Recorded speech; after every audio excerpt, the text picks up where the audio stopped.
Hey guys, what's up and welcome. It's Matthew here, the hybrid, the designer, and a developer, the best of both worlds and the greatest. This is a series on SHADCN. Without wasting time, let's just jump straight into it. We are going to use Next.js, so we can just come here and click on Next.js. Obviously, you can create a Next.js app here. I've already done that. And then let's install SHADCN UI. So we are going to copy this command. We are going to use npm. Okay, and then let's go back here. As you can see, guys, this is my Next.js application. The only files that are here, it's this app. Okay, you are not going to have this app and you are not going to have this dashboard because this project is just a tutorial from my I have used it on my previous tutorial. Okay, so let me just delete this and then try to create a new one. My apologies about that. Terminal, new terminal. Okay, so you are going to have a template like this without this app and dashboard. So as you can see, guys, we are inside this folder, next dashboard. Okay, this app. So let's paste this npx SHADCN UI. So as a beginner, let me just take you through what's going to happen. SHADCN will create a folder here which is components in small letters. This is where SHADCN will put all of its components, okay? It is advisable to always install SHADCN like at the beginning of your development process. Don't install SHADCN later when you are halfway through. The reason is you might have your own components folder here, which is a small letter, and SHADCN will come. Maybe SHADCN might override all the files that you have there. For instance, if you have the same naming convention as SHADCN in that folder, let's say in the folder components you've got a button and you are installing a SHADCN button. SHADCN will go to your component folder, it will override the button that is there and it will delete it and it will install its own. So it's very important to install like SHADCN like from the start. Okay, so if I can be honest with you, I didn't press enter here, so maybe that happens by mistake, but that's not much of a problem. Okay, let's just quickly answer this. Which style do you want to use? Here I'm just going to click default, use slate, enter. Would we like to use CSS variable, enter, and that is it. Okay, as you can see, guys, SHADCN has created this components folder, and I think also this lib folder with utils. More about this later. So we are done installing SHADCN. So we are done with the installation and we are going to get into the first component, which is the accordion. The best way to go about SHADCN is just to follow exactly what they are telling you here. And then from then we are going to make some minor tweaks in the UI should we feel like there is something that we don't like. As I've just noticed that there are some things that I don't like about SHADCN UI. These things are not bad, but it's a personal preference. So what is an accordion? An accordion is a component like this. It's more like a list that has got a drop down list, I can say. Okay, as you can see, this shows more about this item and this shows more about this item. As you can see, guys, it has got some nice animation. So we are going to create our own following this step by step. This is how the code looks like. Okay, so let's see what they are advising us to do. I already installed a SHADCN. So the first stage or the first step is to install specifically the accordion. How do you do that? You just copy this. I'm using npm. I've already have a Next.js application running and it has got some sort of a blank page. So let's get back to it. As you can see, this is the Next.js application. Okay, and I've already installed SHADCN and SHADCN has installed this components folder. So as you can see, this folder is empty because we don't have any component. So what we are going to do, we are going to open another terminal. Okay, I'm going to split the screen. So this is another terminal. I'm going to paste the command and click enter. So suppose this accordion component will appear here inside here. Okay, while it's busy installing, let's just go back here and see what is the next step from SHADCN. Okay, we're done with this installation. Update the tailwind config. I don't think this is necessary unless we're facing some issues. We'll come back and implement this. Okay, let's check on the usage. So how do you use it? Okay, so you first import all of these, okay, and then from there you paste this, and then you are done. Okay, so what we are going to do, we are going to create our own components, okay, meaning that we're not going to paste these in one file. Okay, this is what I mean. Okay, as you can see here, we've got UI, okay, and we've got the accordion. Cool, we're not going to disturb that. We're just going to go to our app and then create a folder. Let's name this folder SHADCN. Okay, just SHADCN, and then we're going to create our own components. Okay, so what we are going to do here on SHADCN, we are going to create our own accordion. So the naming, I'm just going to type my accordion. Okay, so that we can separate our own accordion from the SHADCN accordion. So the first thing that we do, we import all of these. In fact, let's just go back here and type RFCE. Okay, as you can see, this is just a React functional component. If you might want to know how I did that, you can just search for this extension and install it. Okay, so let's go up here and import all of these. Go back to SHADCN and let's copy this and paste it right here. We can even remove this, okay, and paste this right here, okay, and then click save. So what we are going to do here, we are going to come here. Okay, first let's run this and see how it looks. So on that blank page, we can go and import my accordion. Where is my blank page? Here. So we can just come here and import my accordion. Okay, as a self-closing check, save, and then go back and see how it looks. Okay, as you can see, guys, this is our accordion. My apologies about that. Obviously, for now, it fills the entire area, and this is not what we want. Okay, let's try to look at SHADCN, how this one is.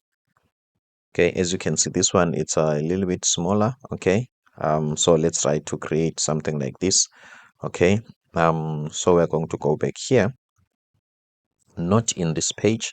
We're going to go back to our accordion component. We're going to minimize this for now, and what we will do, let's create a container here. Okay, so that this can be inside a container. Okay, as you can see, this is inside a container, and we're going to style this container. Class name, let's create a width of, let's say a width of 200 pixel.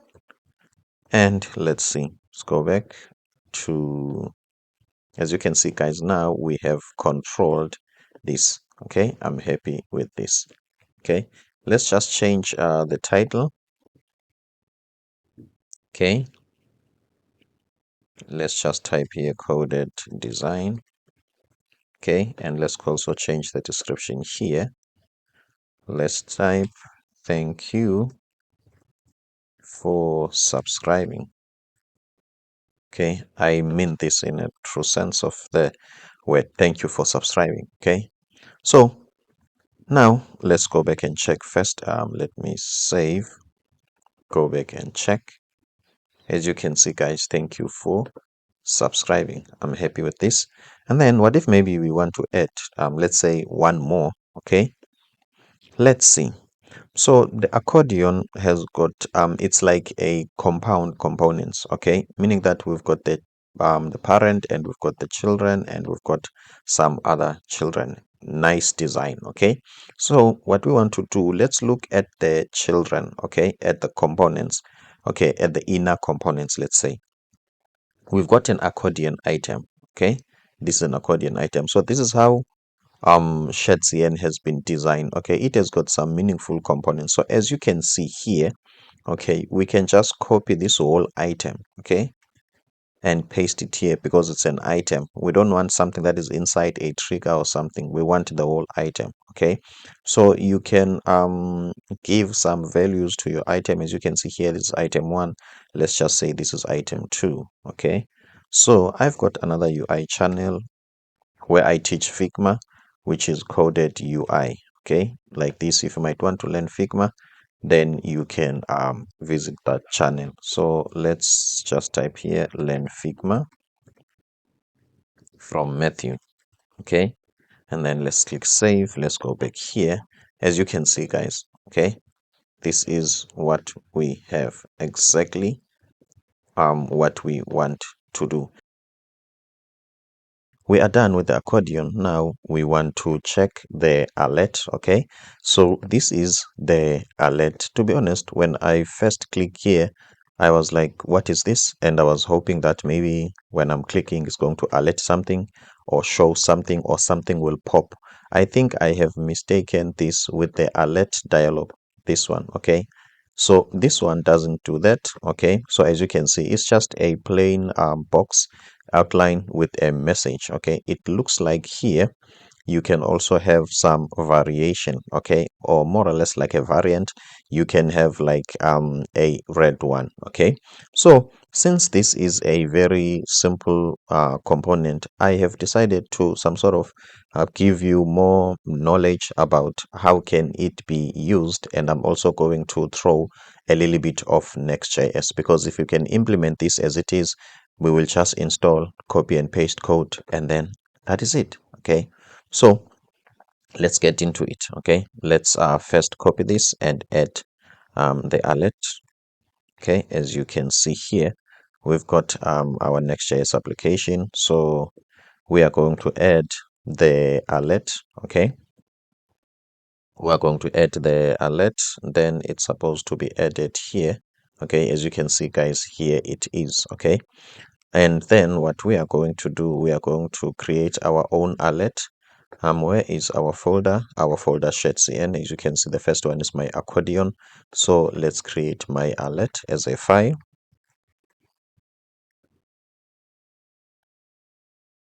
Okay, my alert.tsx. As usual, we are going to use RFCE. Just to create a normal React functional component, we're going to go back to SHADCN and import everything that we are supposed to import so that we can use this alert, as you can see, guys. And then what we're going to do, we are going to copy this code as it is. Maybe we can just copy this one, the one with a variant destructive, as you can see. Let's just copy this one. Okay, let's see. Okay, maybe we can even copy the one that we've been given and change the what can I say, and change the variant.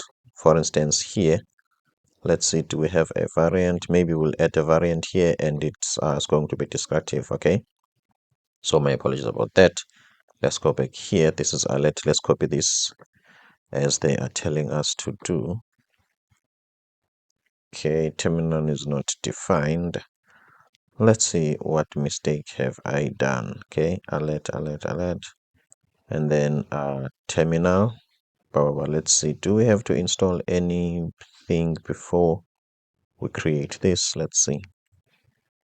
Okay, terminal. Okay, what is this component? Let's go back here. So the first approach to solve this problem is to press Control and press space to see. Okay, as you can see, this is an icon. Okay, so let's just click here so that we can import it. As you can see, guys, now everything works well. We can click save here. So what we are going to do, we want to display this on our main page. Okay, so let's go and display this, my alert. Okay, and then it's a self-closing tag. Let's click save and go back, and let's check here. Okay, suppose it shows up here. Okay, as you can see, it's refreshing, and then here is the alert. Okay, as you can see, guys, obviously the alert is too big, okay, like it's spreading across the screen, what we can do, okay, we can surround the alert with something like this, okay, as you can see, guys. Maybe we can make our lives easier and don't surround these in all of these in all of these components.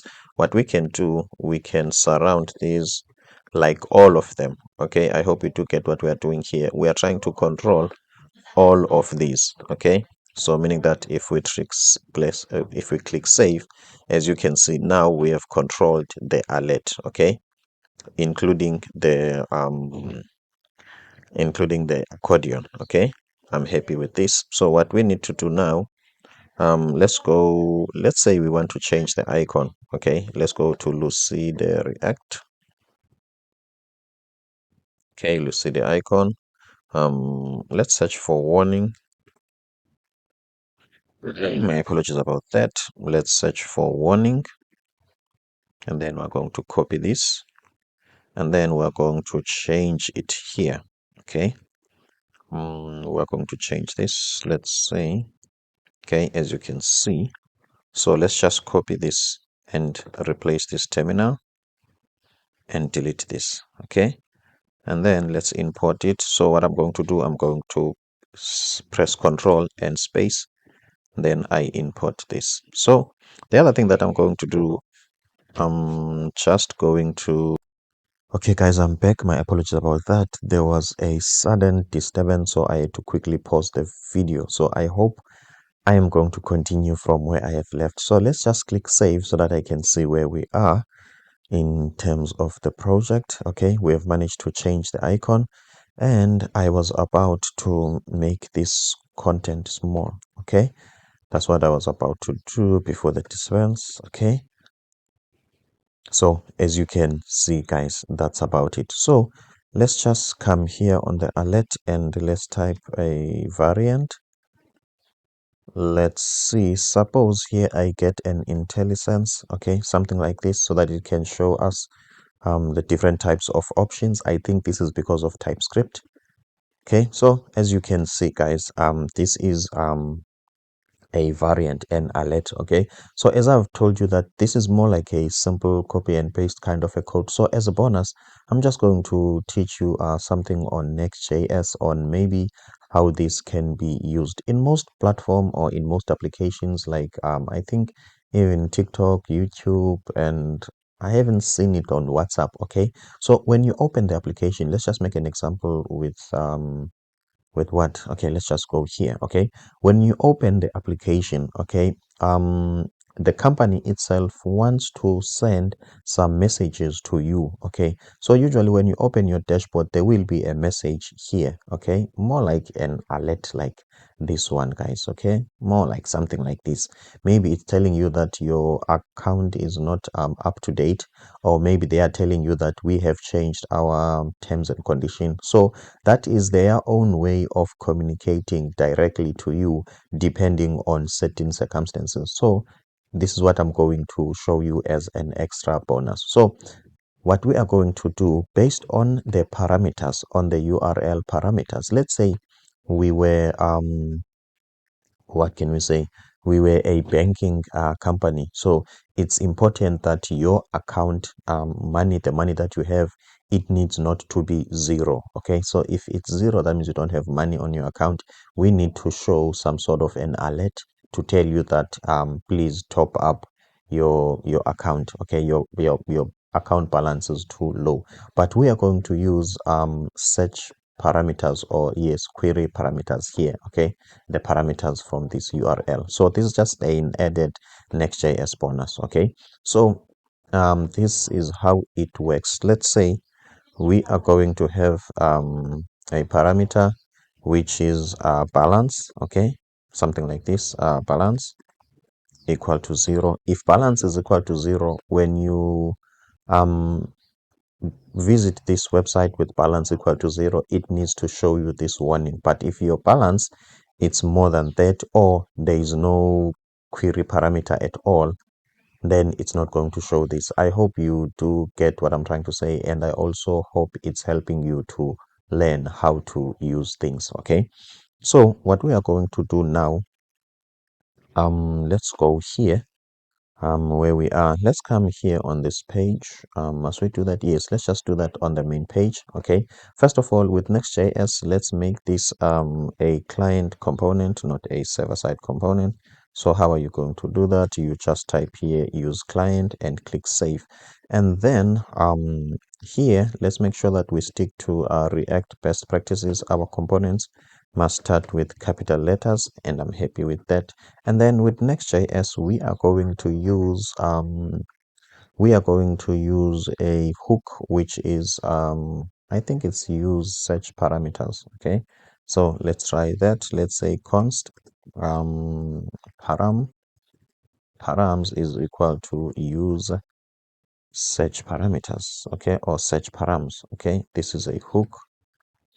Okay, and then from then, I'm not a big fan of memorizing code. Okay, I make use of TypeScript and also the program itself to help me and understand what's going on in a particular function or hook. So what I'm going to do here, I'm just going to type this params as it is, this one. Okay, I'm just going to type dot to see what do I get there, what are the options. Okay, so let's check here get. Okay, and then let's get balance, because the query is going to be balanced. And then from there, let's just alert this. Okay, let's just alert this balance. Okay, let's just alert this balance. Okay, so let's go back here. Okay, as you can see, guys, we don't have balance, so this is alerting null. Okay, as you can see, it's alerting null. Now let's just click undo here. Now we've got balance of 5. So let's see. As you can see, guys, this is giving us the balance. Okay, as you can see, so we are winning. We are managing to get this query parameter. Okay, so what we're going to do based on this query parameter, we need to make some decision. Okay, so let's just type here const balance equal to, let's copy this as it is. Okay, let's remove this alert, and then let's put that 5 inside here. Okay, and then let's come here to the alert. Okay, we are going to render the alert conditionally, so we need to open a block of code and then move this alert to here. Okay, and then what we are going to do, let's ask, is this balance true? We are going to use a ternary operator, so we are asking, is it true? If it's true, meaning that it's not null. Okay, yeah, let's say if it's not null, then let's alert this. If it's null, let's click this. If it's null, let's just alert an empty string, as you can see, guys. Okay, so what this code is going to do, it's going to check, do we have the balance? As you can see, for now we have it, so we are displaying this alert. But if we don't have it here, okay, this disappears. Okay, so obviously, even though I didn't check if your balance is 0 or it's not 0, I hope you do get what we are trying to do here. In case you really want to check if the balance is 0, you can just come here and change your condition. For instance, if balance, it's let's say balance is equal to 0. Okay, my apologies about that. If balance cannot allow balance, okay, sorry. Okay, this is we need to do this. Why this comparison? Because the type of string and okay, cool.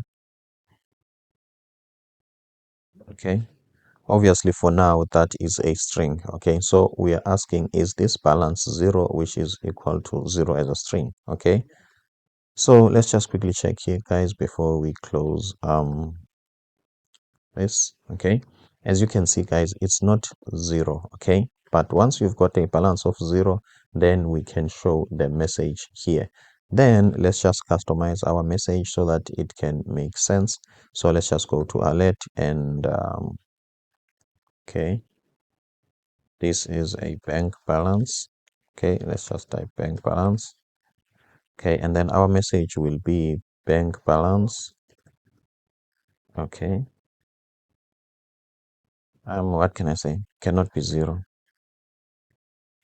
Okay, cannot be zero, and that's about it. And then let's check here.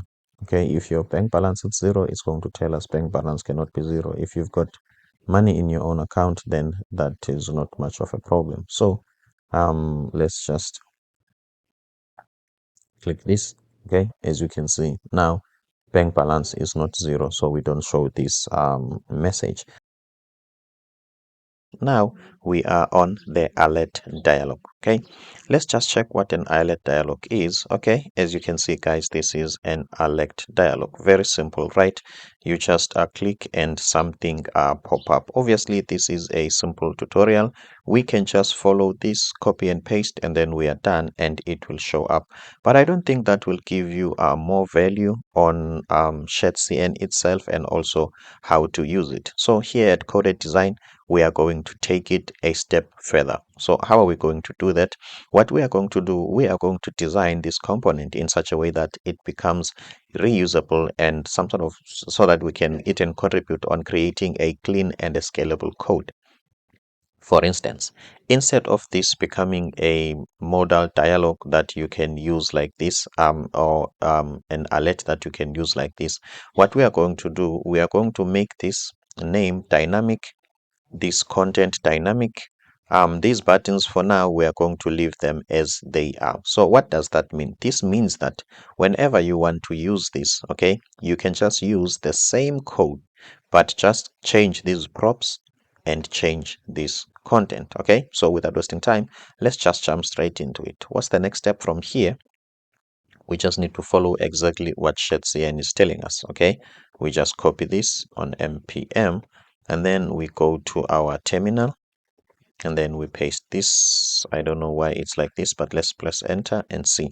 And then this is supposed to appear on our list of SHADCN UI components. Okay, SHADCN UI components somewhere here. Okay, it's going to be an alert dialog box. And then in the meantime, let's just copy whatever that we have to copy. So as you can see, guys, the next step is to copy this.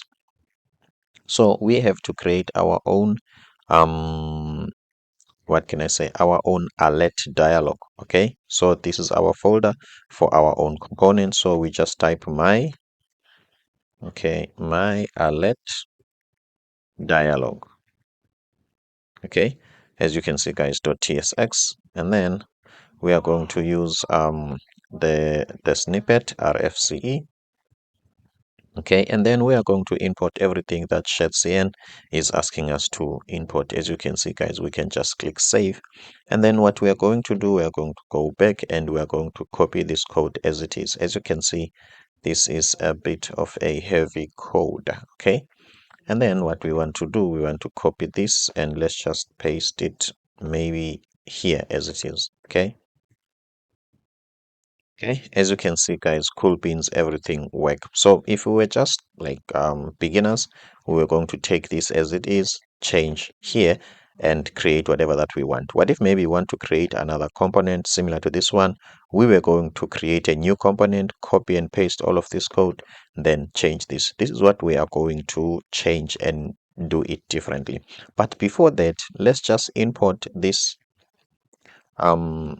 these components in our main page and see how it looks like. Okay, as you can see, don't mind about this, I'm just rendering this conditionally.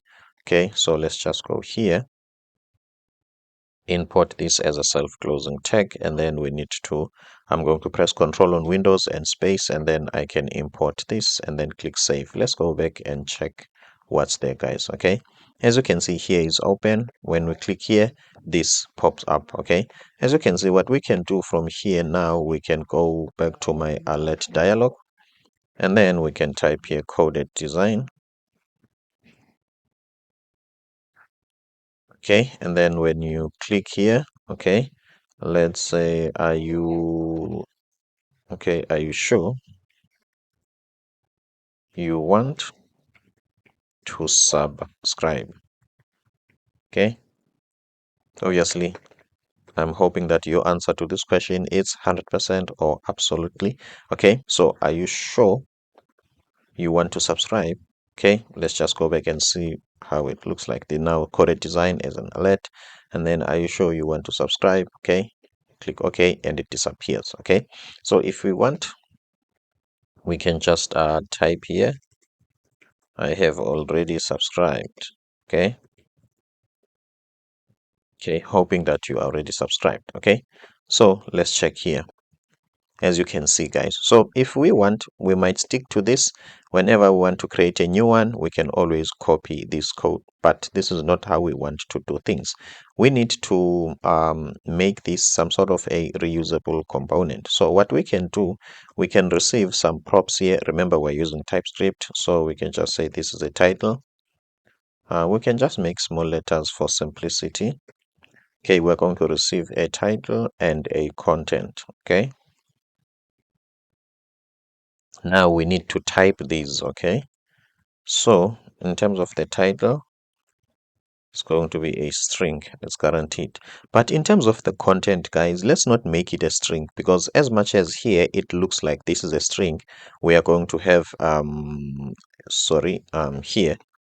Okay, as much as it looks like this content, okay, it's going to always be a string. Okay, it might be something else. Okay, you might want to put a form here or a button. Okay, I'm going to show you that later. Okay, so what we are going to do, instead of putting a string here, okay, we are going to put this alert. Okay, so I'm going to show you that flexibility. So let's make this content. Let's make this content a React node.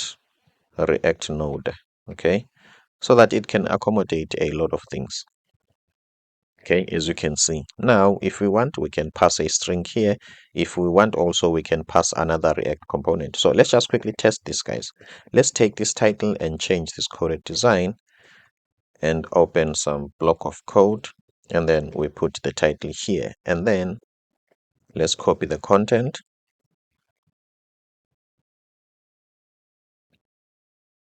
Paste the content here.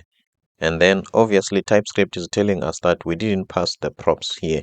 Now, the props here in terms of title, okay, it's going to be coded UI. Okay, if you might be asking yourself, what is coded UI? Coded UI, it's my other design channel where I teach people how to use Figma. I will suggest that you try the channel, because Figma is a very important skill, more especially if you are a beginner. You are going to work in a company that wants to save money, so maybe they don't have funds for paying a designer and a developer. If you come and say, Matthew has taught me both of the skill, I am able to work on Figma and become a developer as well, maybe you might be preferable and you might land a job. So in terms of the content, for now, let's type Matthew. Okay, Matthew, and then let's go back and see. Now, as you can see, guys, this is dynamic. This is Matthew, and I have already subscribed. Is this what I wrote there? Let's just double check, guys. I think I'm missing something on my alert. Is this alert? A lot of things are going wrong here. Let's first fix that. Okay, my alert dialog. Okay, cool. Not my alert dialog. Okay, let's change this first. Okay, number two, let's see, I've got a title and I have put a title on trigger. This is a problem. Okay, let's just go back here. Okay, the trigger must be coded design. Okay, I think the title is supposed to be here. My mistake, guys. Okay, the title is supposed to be here and the content is supposed to be here on I have already subscribed. Okay, cool. Now let's see. I received this. Let's check here what's going on. What is this guy complaining about?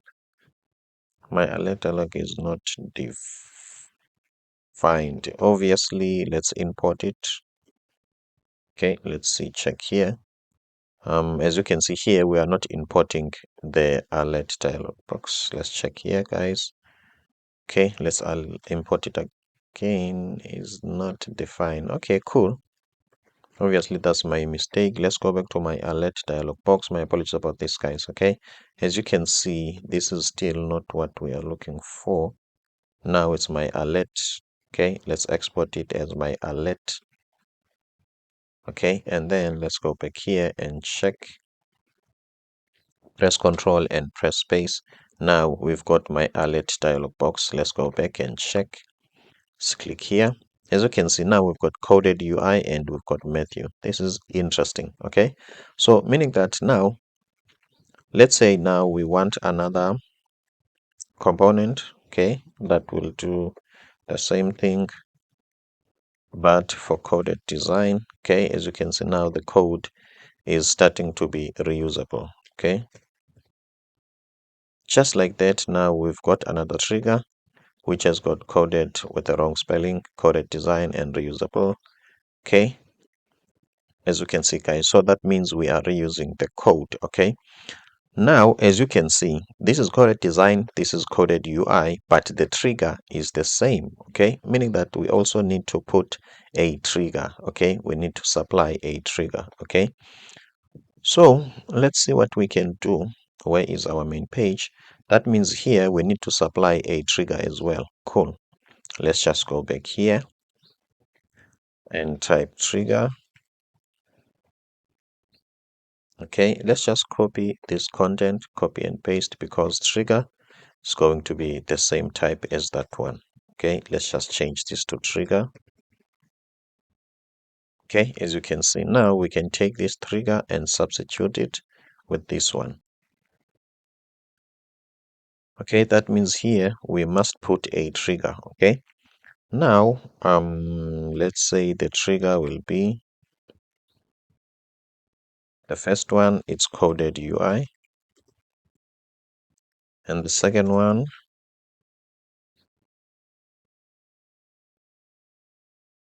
it's coded design. Or we can save, where is that design, the wrong spelling. Right, as you can see, guys, we've got coded UI and we've got coded design. Okay, coded design, as you can see. Now, now that we've got this flexibility, check here, guys. So we can not only pass strings here, these strings, we can also pass another components. This is how flexible this is. So let's make an experiment on that. On the other one, let's pass the accordion on coded coded what? On coded UI, let's pass a trigger. No, the content. Okay, the content of coded UI must be an accordion. Okay, no, this is title. My apologies. Okay, the content of coded UI must be an accordion,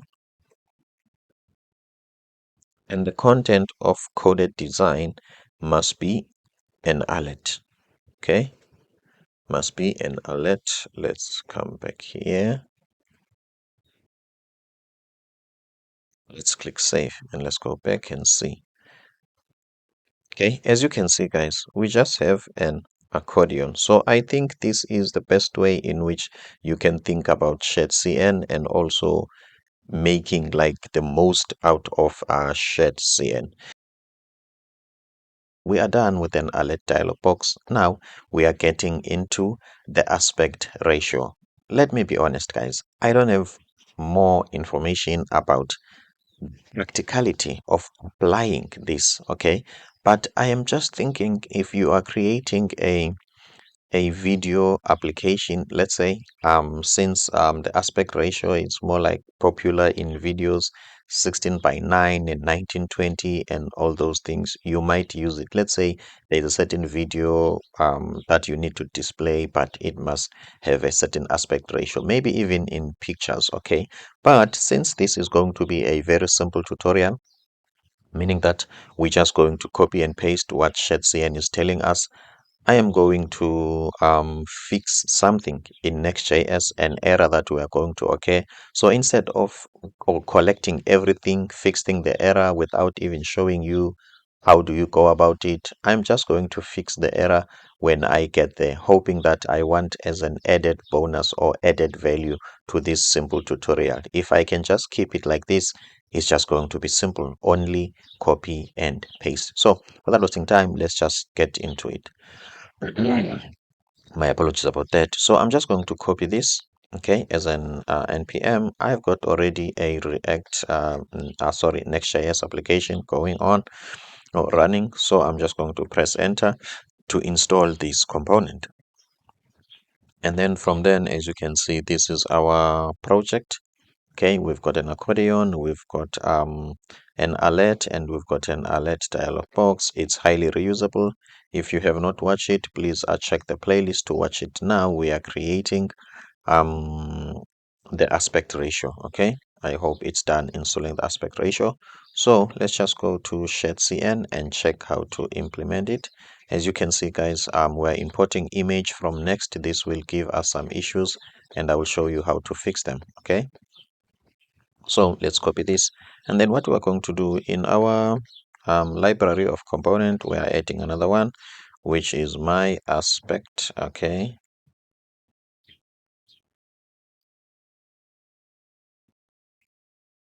My aspect ratio.tsx. Okay. And then we're going to type the React snippet RFCE, and then we are going to import the aspect ratio. And then what we are going to do, we are going to use it. Let's just click here. Let's just copy all of this and just paste it here. Okay, just like that, we've got the aspect ratio working. Okay, and then what we want to do, we want to go and look for an image on Google. Okay, I meant Trevor Noah, but I can even take this guy's picture.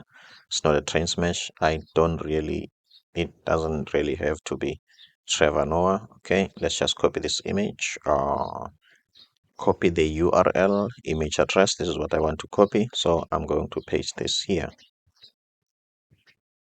Okay, as you can see, guys. Okay, so I'm just thinking the other possibility that we might use an aspect ratio.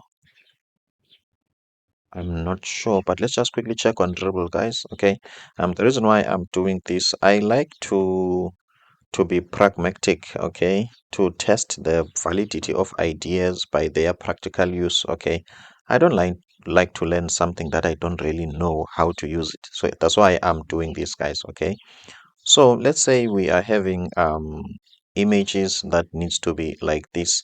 Let's look at when we are on the responsiveness. Okay, let's see what happens on these in terms of responsiveness. Okay, maybe we might want these to keep a certain aspect ratio, this image, I'm not sure. Okay, I'm thinking that that image ratio component can also help us on responsive design. Okay, but please, guys, do your own research so that you can be more knowledgeable. Okay, okay, let's continue, guys.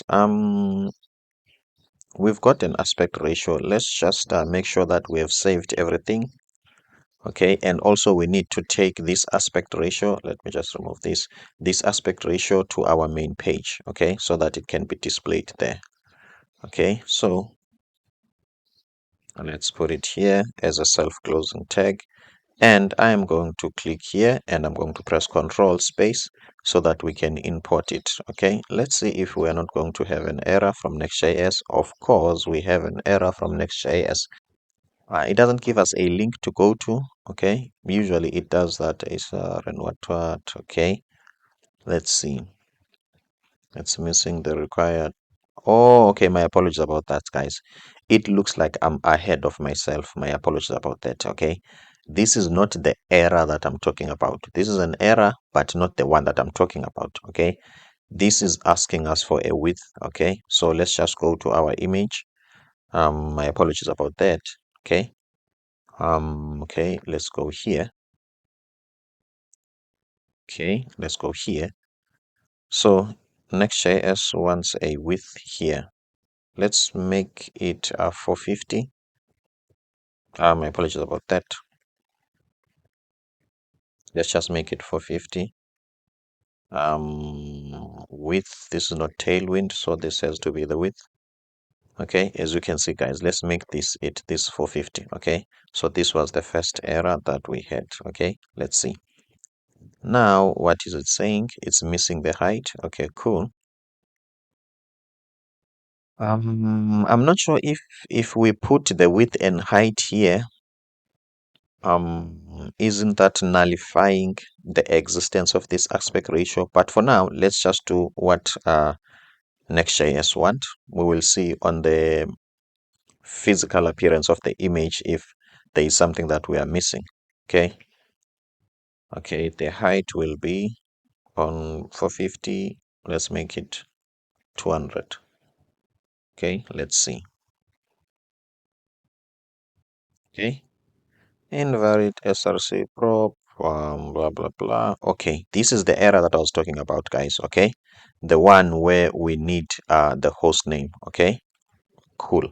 So you can just copy this and paste on Google. I think Next.js will be one of the options as a solution. Okay, let's see. I think suppose there's a Next.js link here, but if we don't have it, don't mind, guys. I think Next.js, they also give us, here's the link. Okay, they give us a link to the solution. So you will just go here. Let's see possible ways to fix this. Okay, on your Next.js config.js, maybe it might also .tx. This is what we have to do. Okay, on the export module, we need to put these images, remote patterns, and then we need to put this as it is. Instead, here we just need to put our domain. Okay, so before we do that, let's go to the Next.js config file. Okay, where is it, guys? You can also help me. I don't see it. Here is it. Next.js.config. Okay, it's a minified version. We don't have the other one. Cool. Okay, let's see. And then here we've got our next config and we've got these curly braces. So let's see, does this code looks like this one? Okay, here we've got module.export and there we don't have. Okay, let's check. As you can see, okay, here we don't have. So what we are going to do, let's just apply our own mind. Okay, let's just what can we do? What can we do? What can we do? First, let's just copy this as it is. Okay, let's just copy this as it is. Next config. Okay, let's try this. Let's see if it's not going to complain. Okay, it's not complaining. I'm happy with that. Okay, I was about to put it inside this config. Okay, but let's leave it like that. It looks like it's going to work. And then what we want to do, we want to know where are we getting the image. Okay, aspect ratio. What's the domain of that image? Okay. I think that error can highlight to us the domain specifically. Okay, let's see. Invalid SRC prop, blah, blah, blah, blah, blah. Okay, next image, host name. Okay, here is the host name, okay, that it doesn't recognize. So we can just copy this as it is to make our life easier. Okay, and then we need to tell Next.js that on the config, okay, we are having this domain or this host name. Okay, I don't think we need the path name. Okay, I don't think we need the port. Okay, we don't need those ones. So we're telling Next.js that we are going to fetch the images from this domain. If you might want to prefetch them and cache them and crop and what can I say, compress them so that they can be lightweight for better user experience, you can go on and do that. So after we are done with this, let's just check here and see, is Next.js still complaining?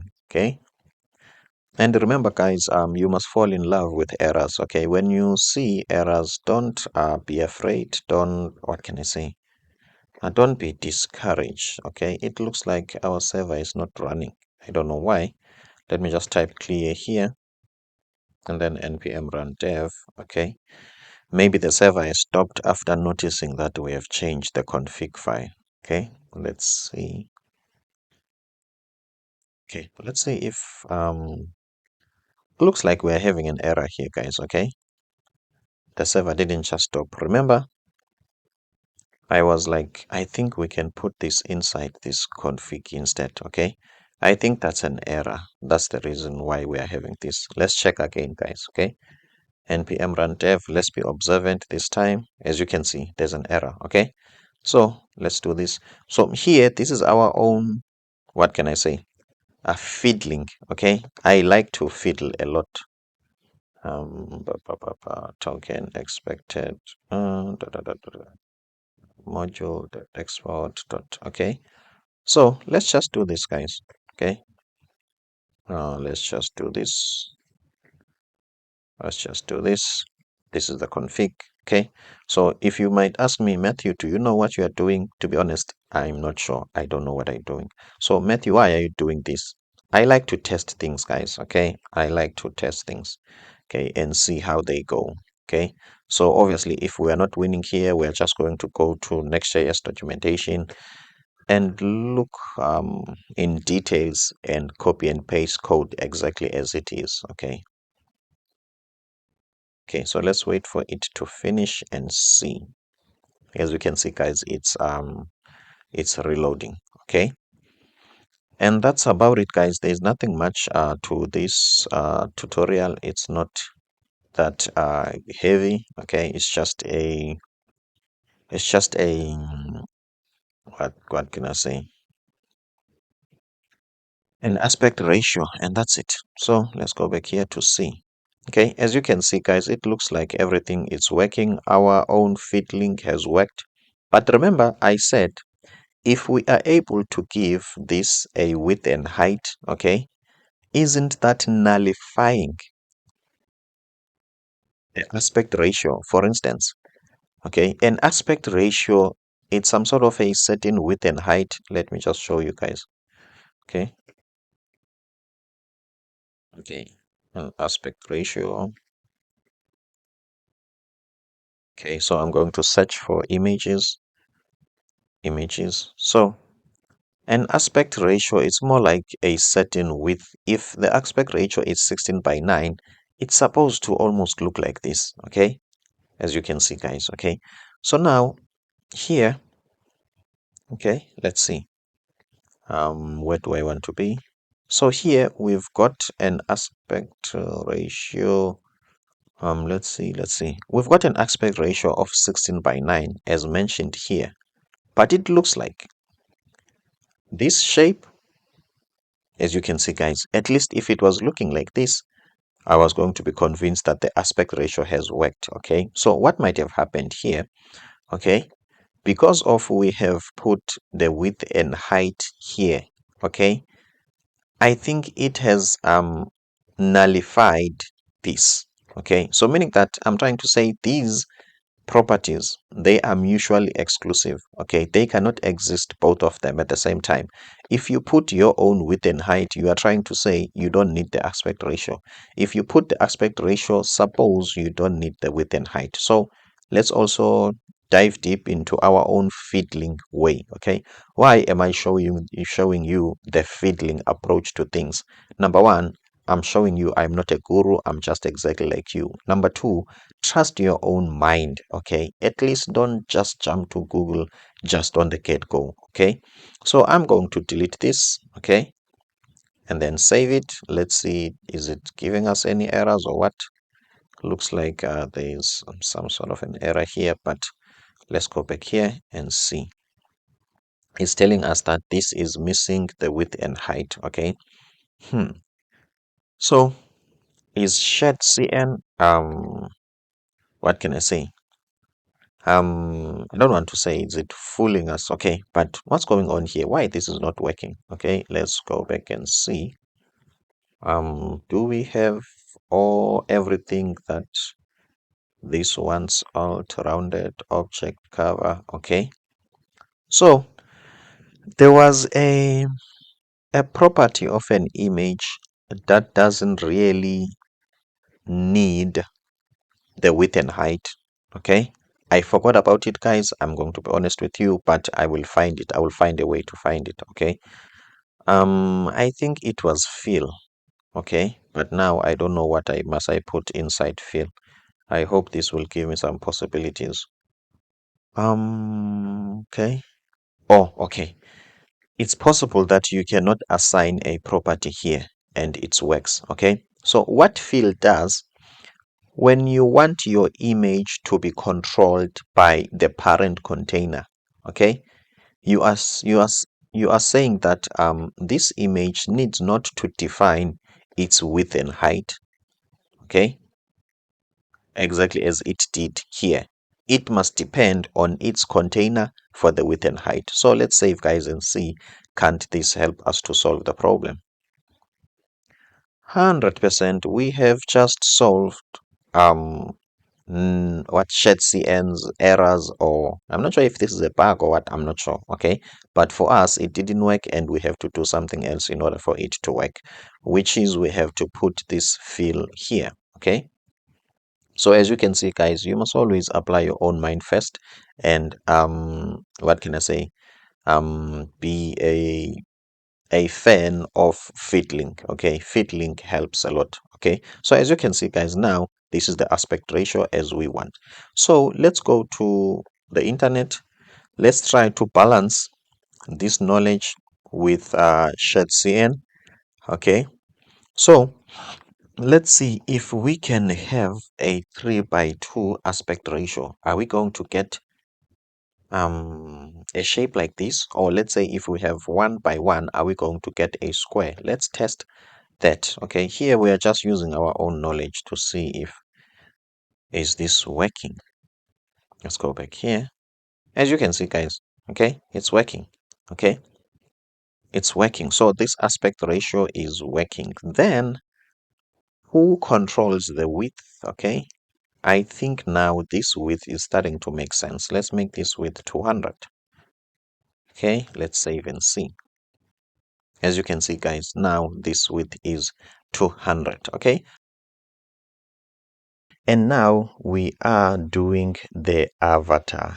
An avatar is just a circle with an image, which is, I mean, usually it's a user profile, and that's about it. So let's quickly install the avatar using npm. I already got a Next.js application here, so I'm just going to install this, and then as it's installing, it will show up on SHADCN component UI here. Okay, after showing up here, we are going to create, as you can see here, we are going to create our own avatar here on this folder. Okay, components. I apologize about that. Where is my SHADCN? Okay, this one. Okay, these are my own SHADCN components. Okay, so let's just type here my avatar. Okay, .tsx. All right, and then press enter. Okay, and then let's go back to the avatar and see.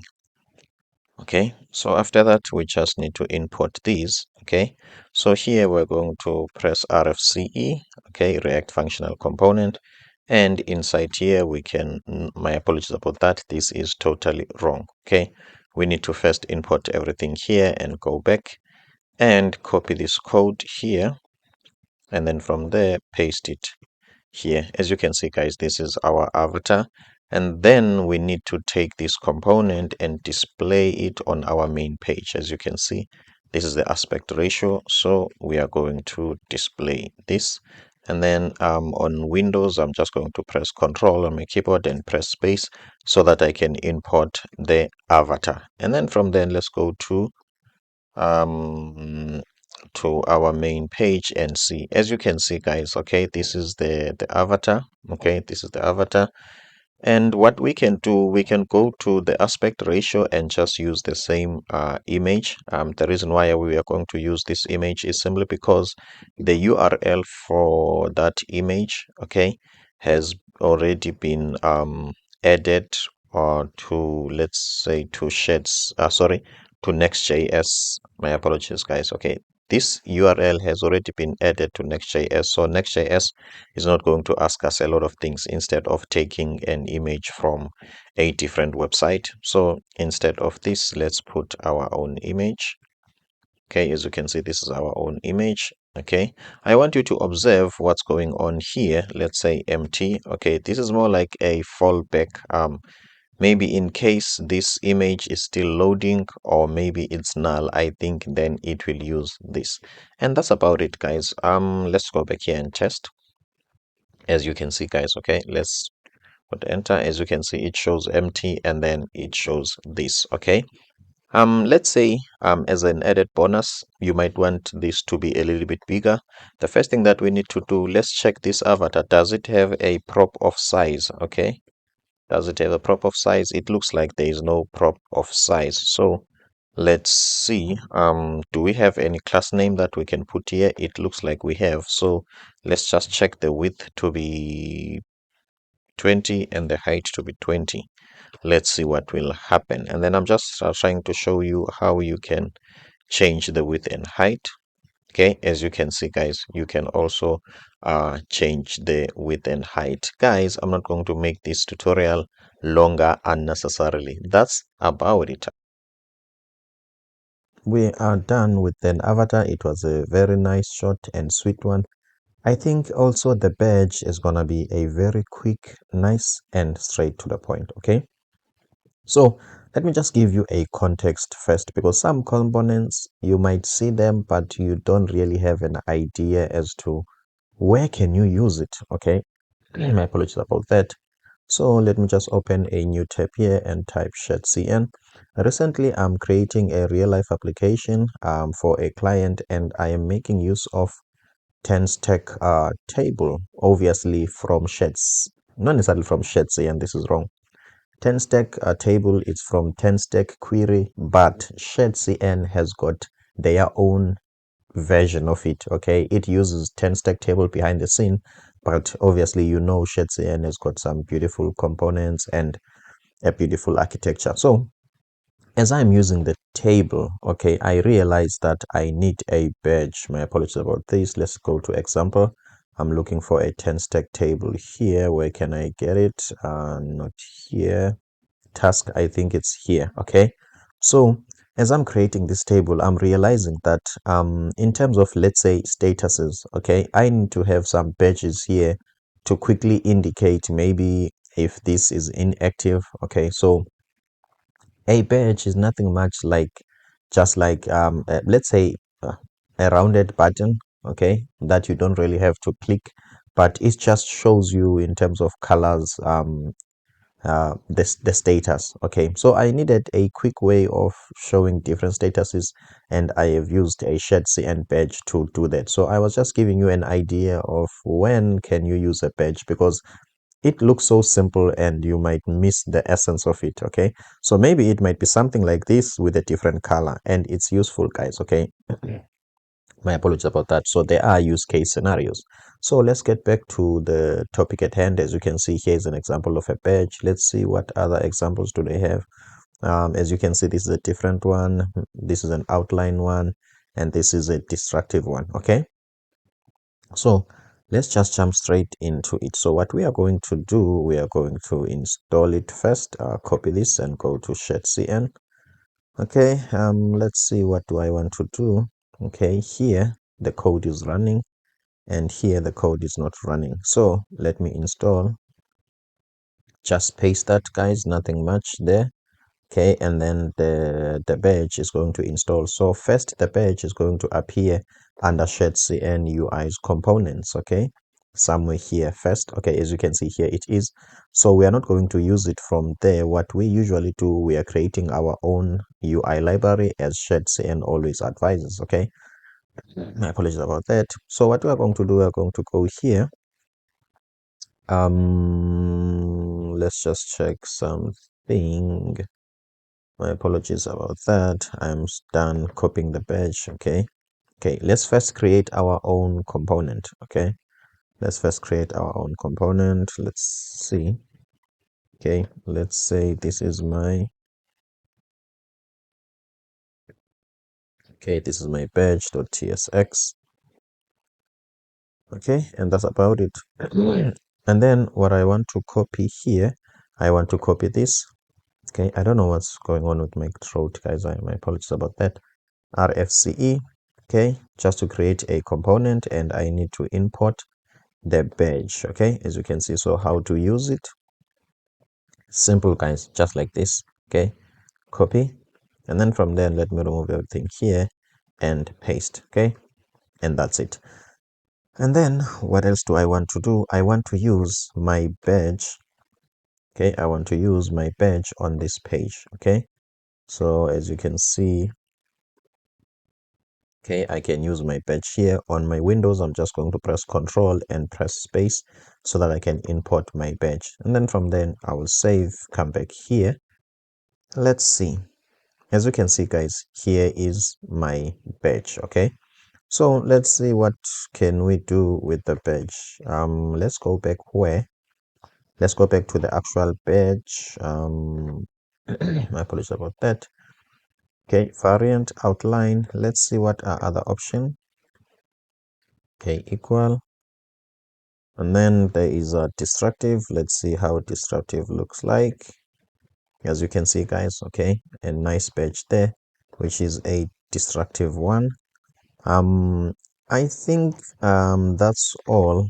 Okay, let's say this is let's say inactive. Let's say this is an inactive component or a row or a what can I say, a user, an inactive user. Okay, so as you can see, guys, so as an added bonus, I think what we can do here, let's just make this component reusable. Okay, my apologies about that. So how can we make this component reusable? We just need to pass props. Okay, let me save here and save here. So go back to my badge. So what we need to do here, we need to pass props. Okay, apologies about that. Okay, so we need to pass props. Let's say we've got title. Okay, and what else? Then we're going to pass title, and this is going to be the title. Okay, can we have a class here? Yes, we can have a class name here. Okay, so what we can do as well, we can have a class name here. Okay, for customizing the badge. What about this variant? Okay, why don't I take this variant? What about this variant? Okay, let's see what we can do. Okay, let's also accept a variant. Okay, let's also accept a variant, and let's just copy these as they are. Okay, because we want to, what can I say, to type those. Okay, using TypeScript. The title is going to be a string. Okay, the title is going to be a string. We are done with it. The class name is going to be a string. The class name is going to be a string, and the variant, okay, one can make it a string, but that won't be the best way to go about it. So what we need to do, we need to tell TypeScript that a variant, it's a combination of these. So let's copy these as they are from here.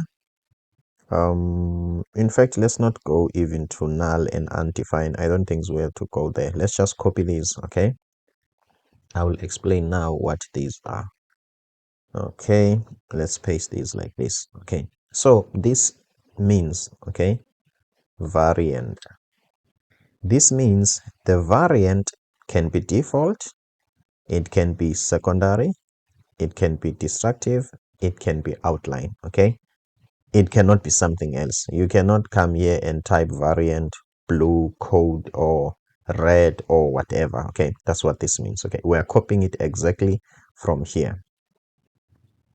Okay, let's just fix this spelling mistake.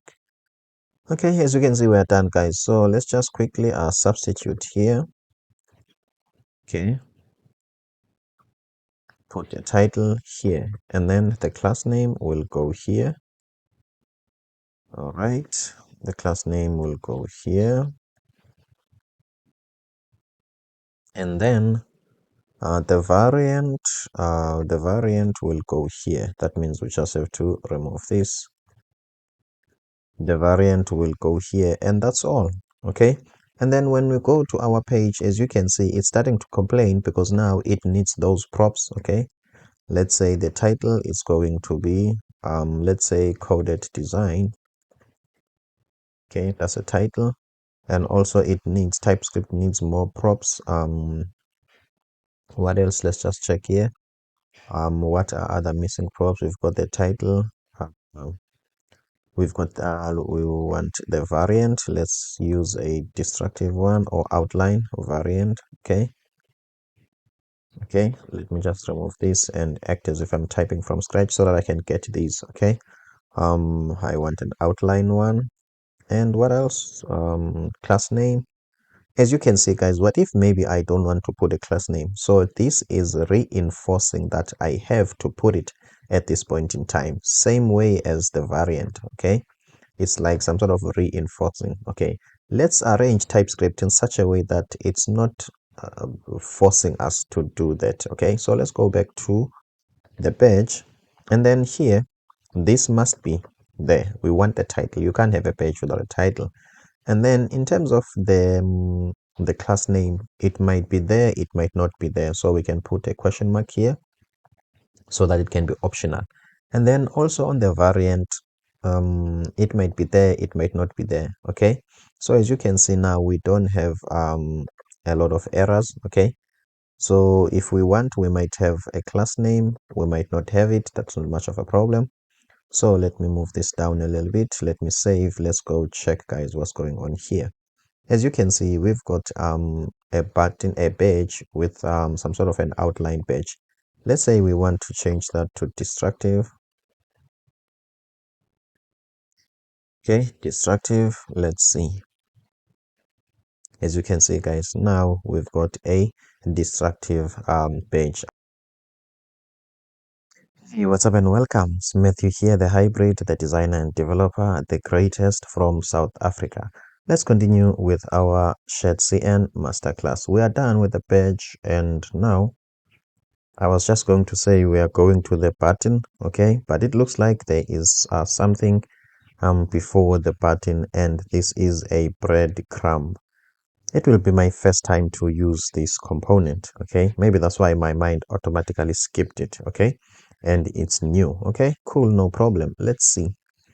Okay, displays the path of the current resource using a hierarchy of links. Okay, as you can see, guys. Okay, it looks like it displays the path of a current resource using a hierarchy of links. Okay, let's see. This is how you use it. Okay, custom separator. Let's see. Oh, okay, now I see. Now I see.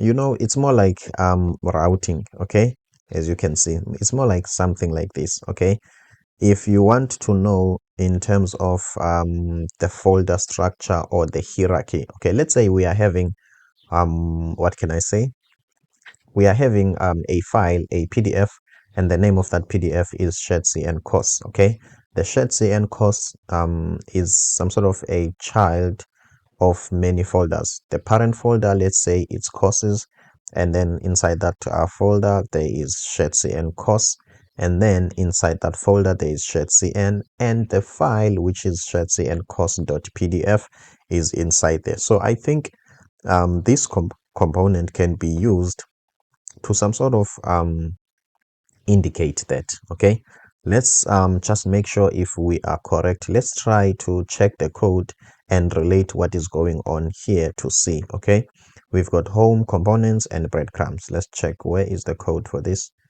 Let's check the code. Okay, let's check the code. Okay, so as you can see, we've got href here, home, as you can see, so meaning that this is going to be like home, something like this. Without this is going to be home. And then when you go to components, okay, when you go to components, going to be / here components, And also the breadcrumbs, where is the href for breadcrumbs? Or maybe it doesn't have, because in components we've got a breadcrumb as a component. I'm not sure. Okay, it's also my first time to use this, but at least now I understand what and why, what is it and how can you use it. Okay, so it makes sense that it's displaying the path of the current resource using a hierarchy of links, as you can see, guys. So let's quickly go and implement this. So you're just going to copy this from here, and then where is my terminal? Okay, I don't think I've pasted what I want to paste. Let's see. Okay, npm, I'm happy with this. And then let's paste this here and install it. Okay, and then let's check. This is what we have to copy. So as usual, we are going to go to our SHADCN component. Let's create my breadcrumb.tsx. Okay, let's use the shortcut rfce, react functional component, and let's import everything that we have to import, as you can see, guys. Okay, and then let's just copy and paste let's copy and paste this. Okay, and then let's paste it here. Okay, as you can see, guys. So now what we want to do, we want this component, my breadcrumb. Let's go to the main page and add it here on the main page. Let's see, as a self-closing tag. Okay, then on Windows, I'm going to press Control and space so that I can import it and save everything. Let's go back here and check. Do we have a breadcrumb here? I think here is it. Okay, I think here is it. As you can see, it's routing to a what can I say, to a path that doesn't exist on our project. That's not much of a problem, but now I want to know, where is this coming from? Let's go and check my breadcrumb. Okay, this is home component, and this is my breadcrumb. Now I see. Okay, so because of the width of this, okay, this has been pushed under. Now I understand what's going on. So let's just increase the width of this, which is 200. Let's make it, let's say 350. Okay, so that it can be a little bit bigger, as you can see, guys. So this is the breadcrumbs. Okay, what could be a practical implementation? I think that's what it is. Okay, you will just have some paths here. So if you want to go here, it will go to components. If you want to go here, it will go to another folder. Okay, I think that is it, guys. There is nothing much I am thinking of in terms of application. Okay, but it just shows the hierarchy, that this is under home and this is under components and this is under breadcrumbs. For now, guys, let's just keep it simple, keep it flowing, and keep it going like water. Let's not complicate things unnecessarily. Yes, I think that is all. Maybe as a bonus, okay, maybe as a bonus, we can create a dynamic breadcrumb. Okay, I'm just trying to find something useful and meaningful that I can teach you instead of copying and pasting SHADCN things. Okay, we can create a dynamic breadcrumb here. Let me show you guys how.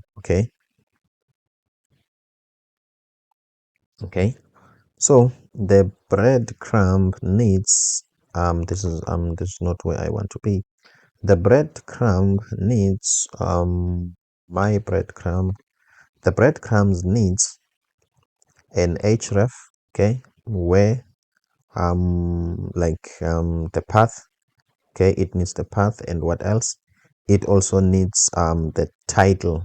Okay, there's a title and the path, the title and the path. So what we can do, we can create a folder here inside the app. Let's call this folder constants, Is constant the right name for this folder? Let's just call this folder defaults. Okay, let's just call this folder defaults. And then inside this default, we are going to have breadcrumb list.ts. Okay, .ts. And then inside here, we are going to have an object const breadcrumb list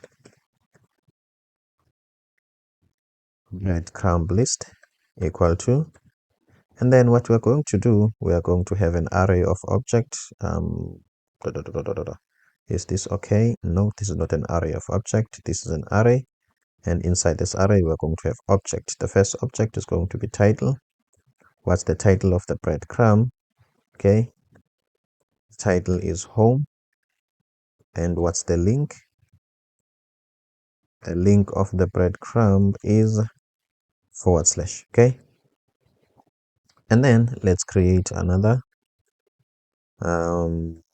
object. Okay, the title might be about, let's say, and this doesn't really make a perfect sense in terms of I don't think this is the best way of explaining it. So let's just say we've got folders. Let's make this course. Okay, courses.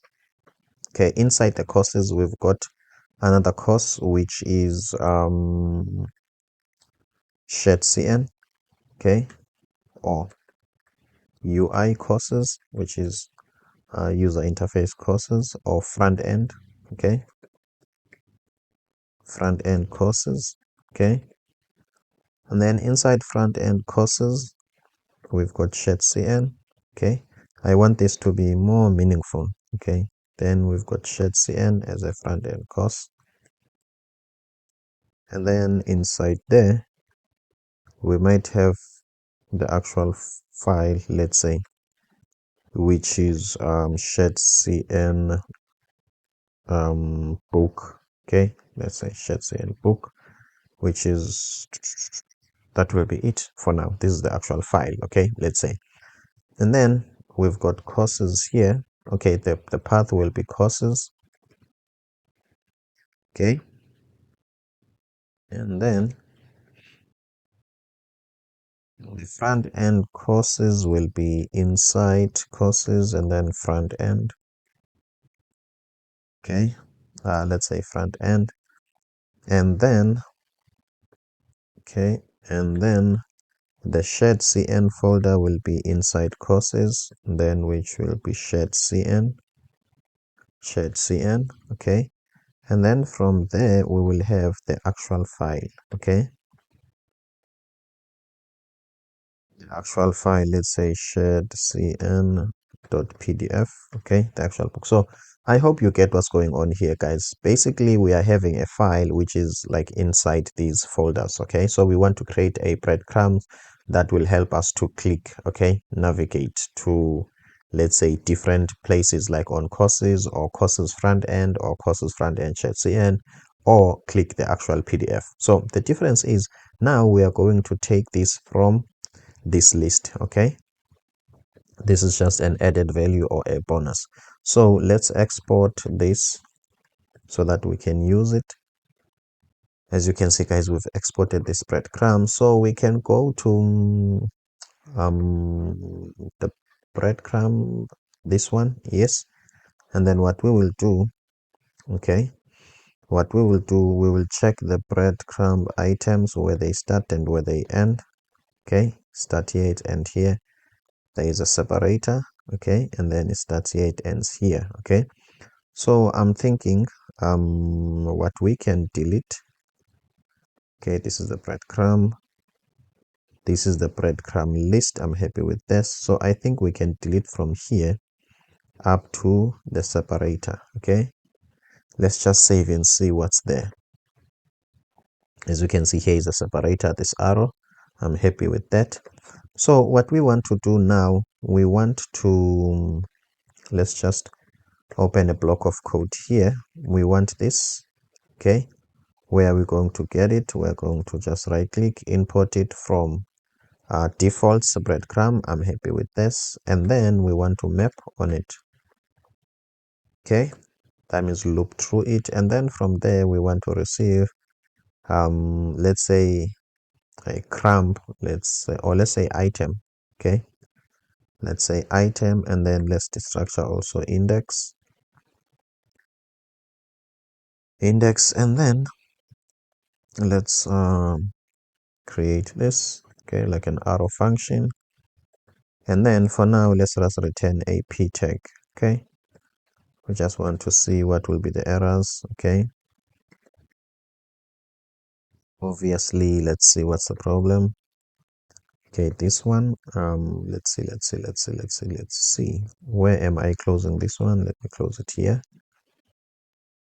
Okay, obviously everything works well. It's telling us that this is missing the key, so for now let's just put index as a key. Okay, as you can see guys, everything worked well. We can look through these. Let's just quickly see what happens. As you can see guys, we've got test. This is not what we want actually. Okay, so what we want to repeat these three.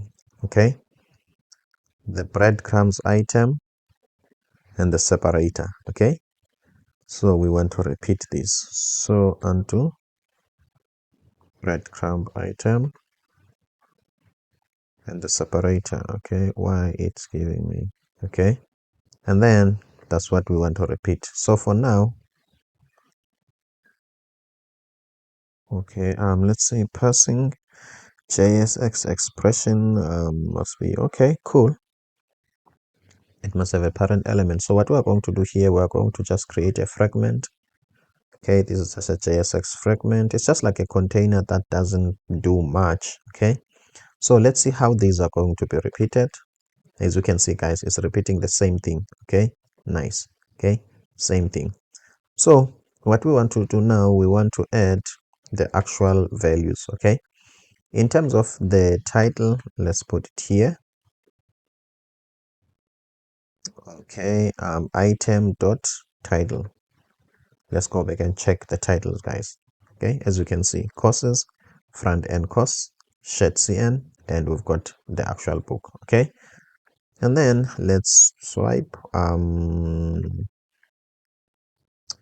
then what we want to do, we want to change this URL, the href, and then we want to put item.link.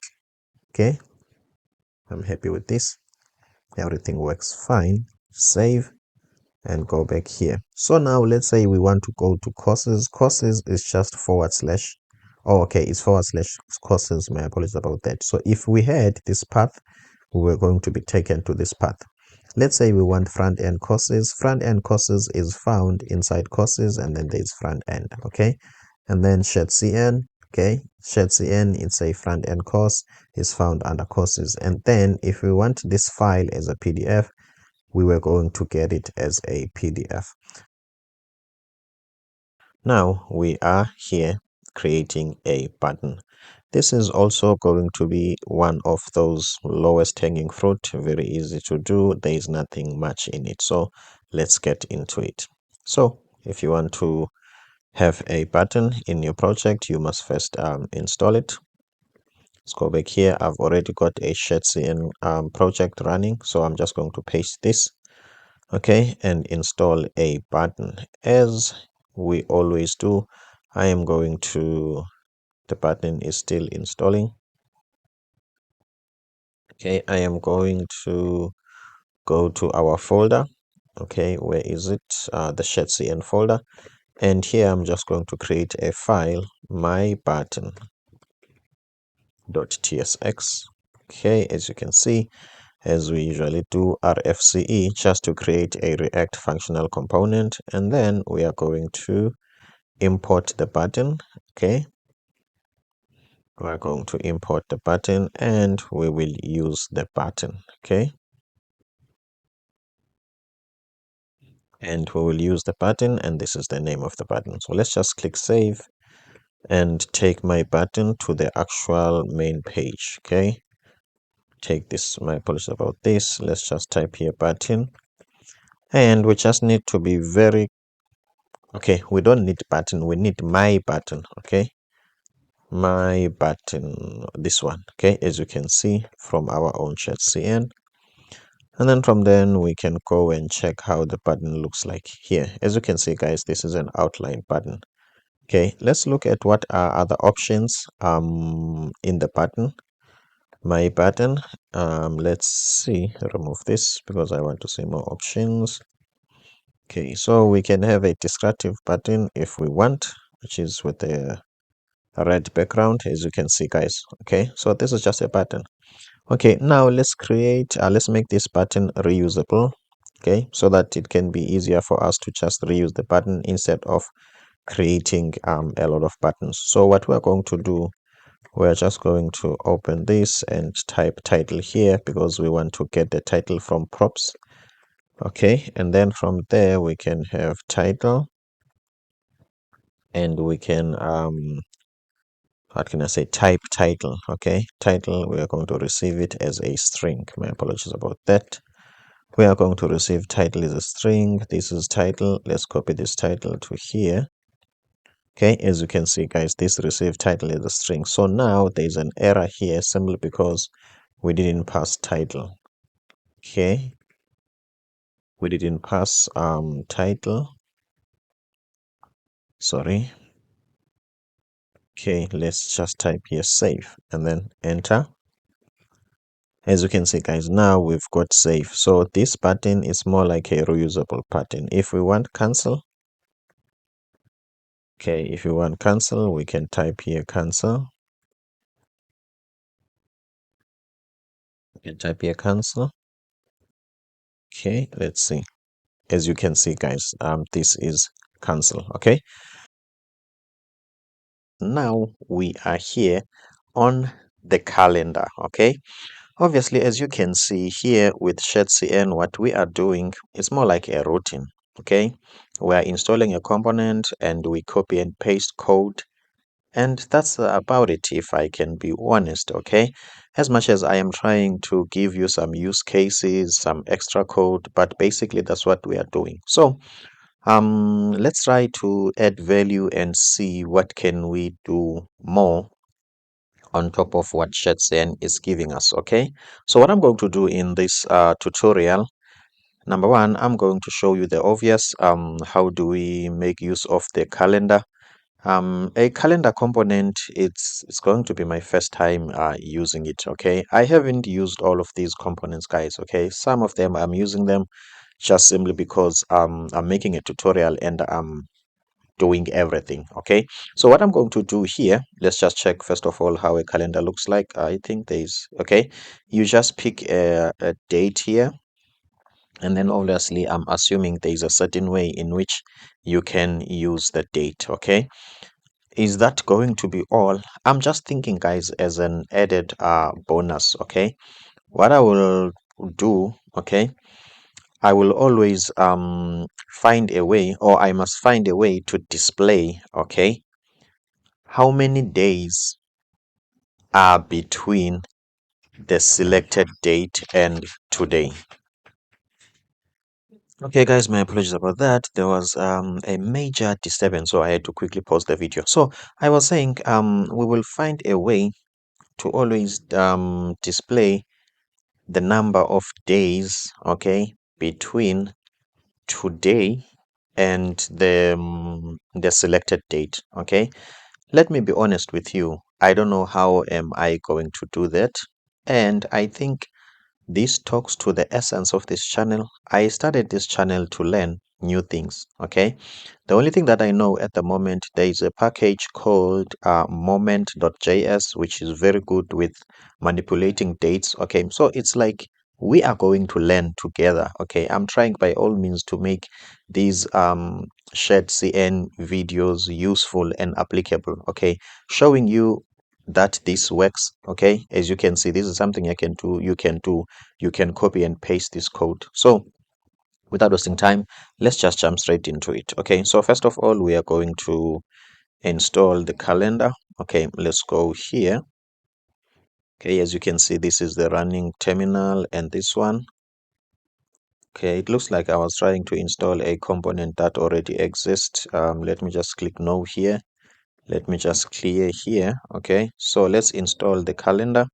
Let's see if the calendar doesn't have some dependencies. Okay, some other components that it depends on. Okay. Okay, so I think the calendar is dependent on a date picker. Okay, let's see a code first. Let's see. Okay, I'm importing here. They are importing a calendar component. Okay, it looks like it doesn't use a date picker. Okay, let's see on the preview. Okay, I think it doesn't use. Okay, let's read. The calendar component is built on top of a React day picker. Okay, yeah, it looks like so. I think we might as well install the day picker then.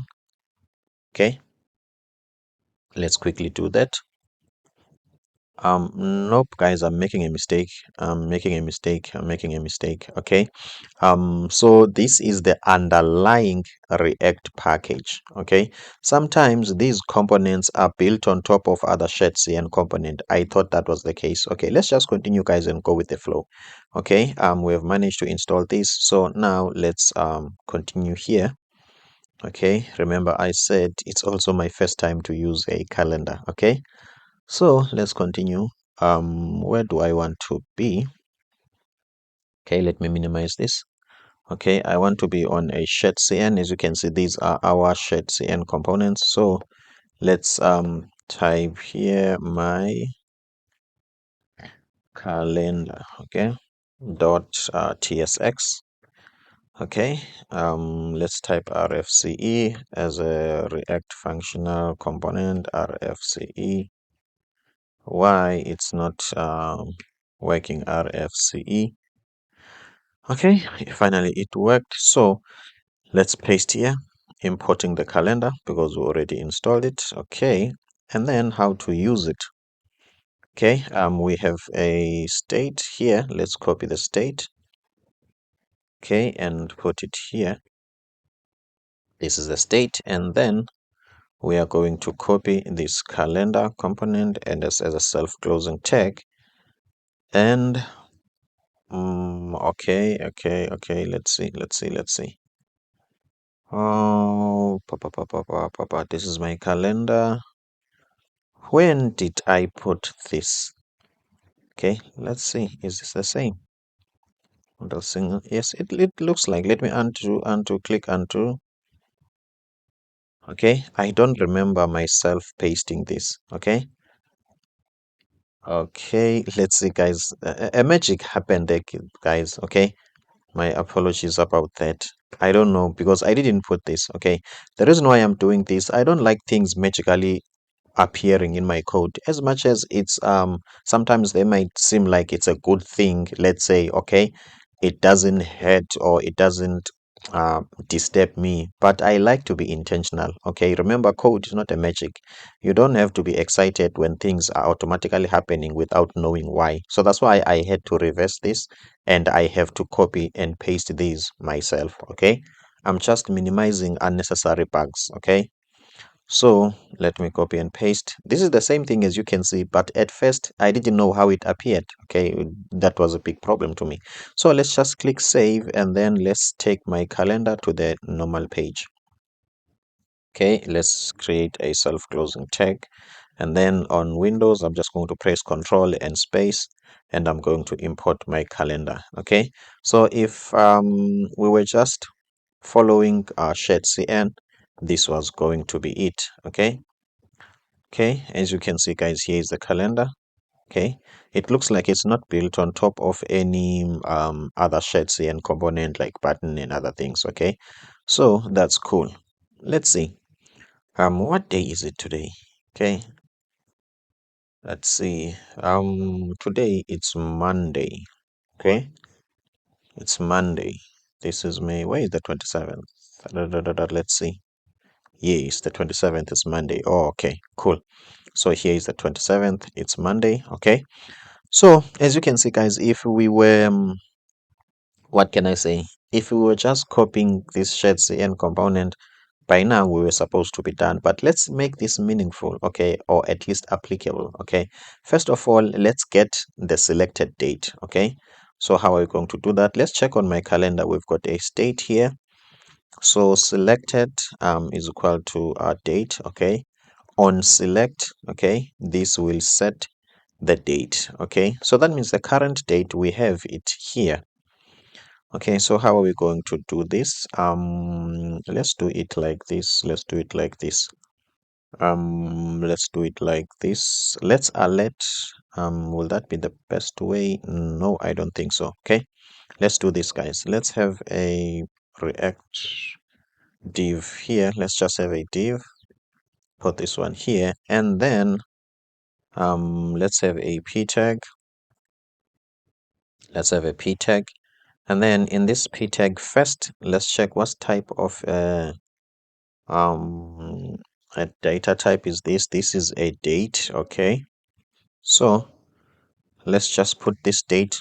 Then now let's go back to our usual way of doing things, which is fiddling. Okay, I'm not the best, I'm not a guru in React, guys, believe me, even in JavaScript. Okay, so I fiddle a lot. So now I'm going to apply one of those. This is a date. I'm just going to type dot here to see what are the methods that are available. As you can see, guys, this is get day. Okay, let me try it and see, is it a method that I have to call it like this? As you can see, guys, looks like I have to call it like that. So I'm just um, taking chances. I'm that type of a guy. Okay, not a guru, I don't memorize code, but I use whatever that I know to pass by. So let's check if we can get the date here. Okay, as you can see here, we are having one, which is the day. Okay, let's click here. This is day 4. Now we need to understand what is going on. Okay, I think this is the day of the week. Let's click here and see if this is a day of the week. Today it's I think it's Monday. Yes, Monday is day 1. Okay, this is working, guys. This is day 2, day 3, day 4, day 5. Okay, cool, we are winning, guys. Okay, that means we are able to, what can I say, to get to make use of the date. Okay, then let's see what else can we get here. um let's say plus, put a space there. Okay, just put a space and then plus, let's say date dot get date dot get.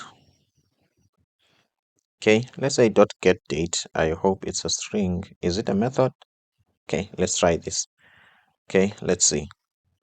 Okay, so the date is the 31st, the date is the 23rd, the date is the 9th. Okay, we are getting there, guys. Okay, so as you can see, it looks like we can get whatever that we want from this date. Okay, what else do we want to get? Let's try the last one. Okay, let's try the last one to see. Okay, what else can we get from here? Okay, dot get date, dot get day, dot get hours. Not really, I'm not interested in those. Not set, I don't want that. Okay, can we get the month? Let's see. Okay, this is set. Let's go back to get day, get hour, get month. It looks like we can get the month, guys. Okay, let's see. Okay,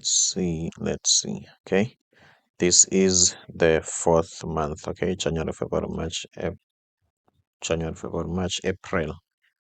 Is the 4th month the 4th month, May or April?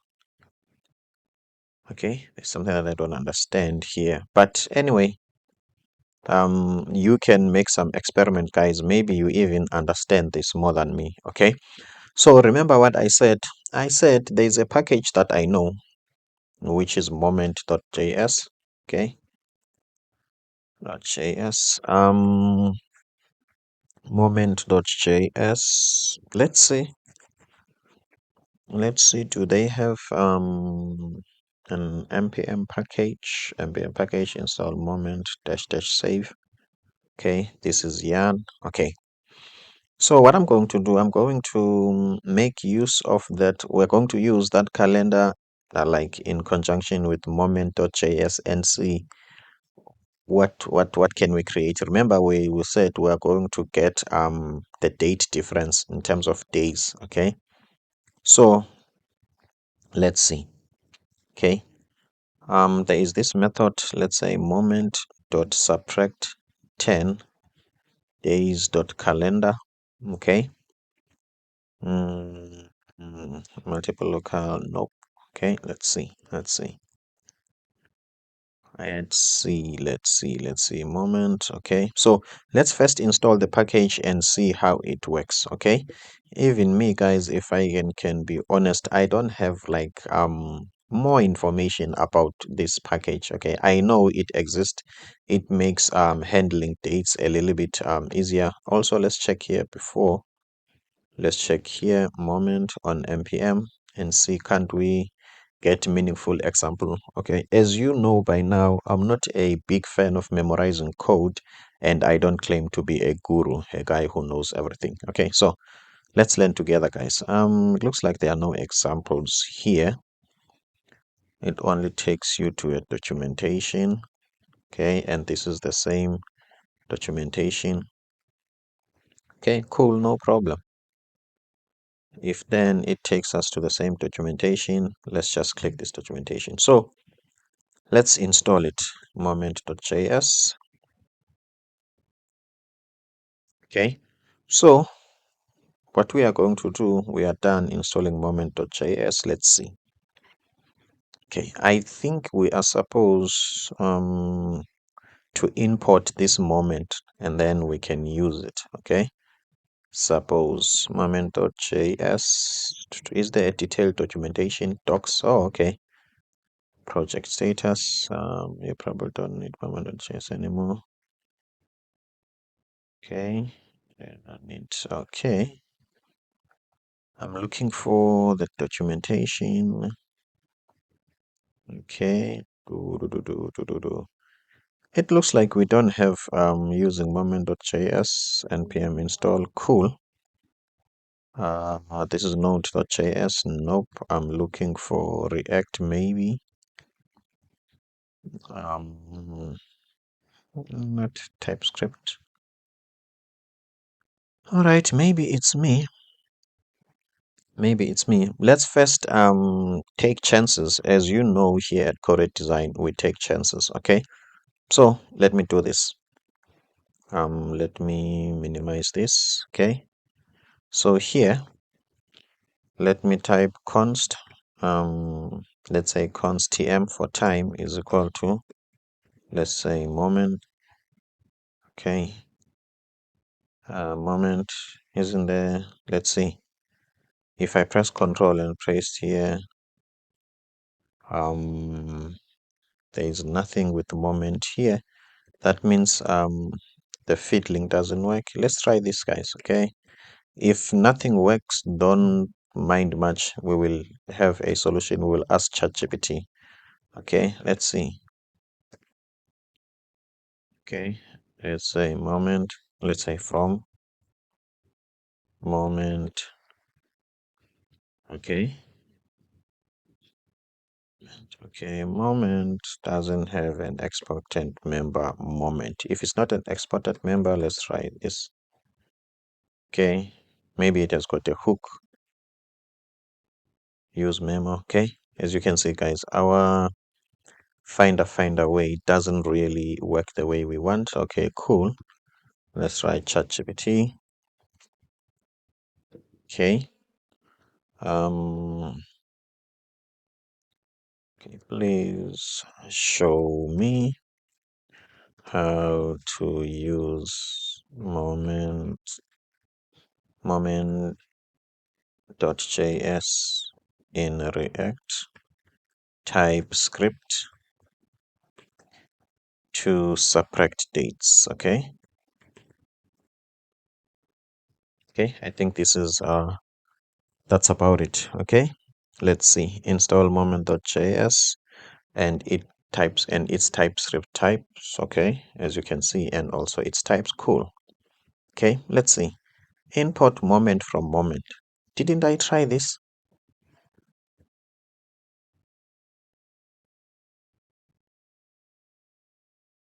Okay, now it doesn't complain, but before, yeah, now it complains. I remember, let's see. Oh, now it works. Okay, I don't know, maybe we didn't do it the best way. Okay, fine. Now there is no need for us to do a finder if ChatGPT is telling us exactly what to do. Let's see. Okay, define two dates. Date one moment. This is date one. Date two moment, and then const different dates. Date one dot diff. Okay, in terms of days. Okay, this is what we want exactly, guys. Okay, I'm happy with this. Let's see. First, is it working the way we might want? Okay, let's display date difference here. Okay, what we can do, we can delete all of this, and then, okay, this is 2023 05 27. This is 2023 05 20. Okay, let's see what it will display here. Okay, the date difference, it's 7 days. Let's see. From 20 to 27, it makes a perfect sense. Okay, let's say this is 2024. What day is it today? I think it's 04, 04, 05, January, February, March, April, May. I think May is 05, right? Yes, 05. Okay, cool. And then the same May, let's see, 2024, the same May, but now the date is going to be not the 20. Let's say it's going to be the 25. Okay, the 25th. Let's see the date difference in terms of days. It's 2 days. It's working, right? Cool. Now, let's use our own mind to get the date from this. Okay, to get the date from this. Okay, from this one. So we must have this date as today's date. Okay. So we must have this day as today's date. So let's see, date one dot date difference. Okay, day two in terms of days.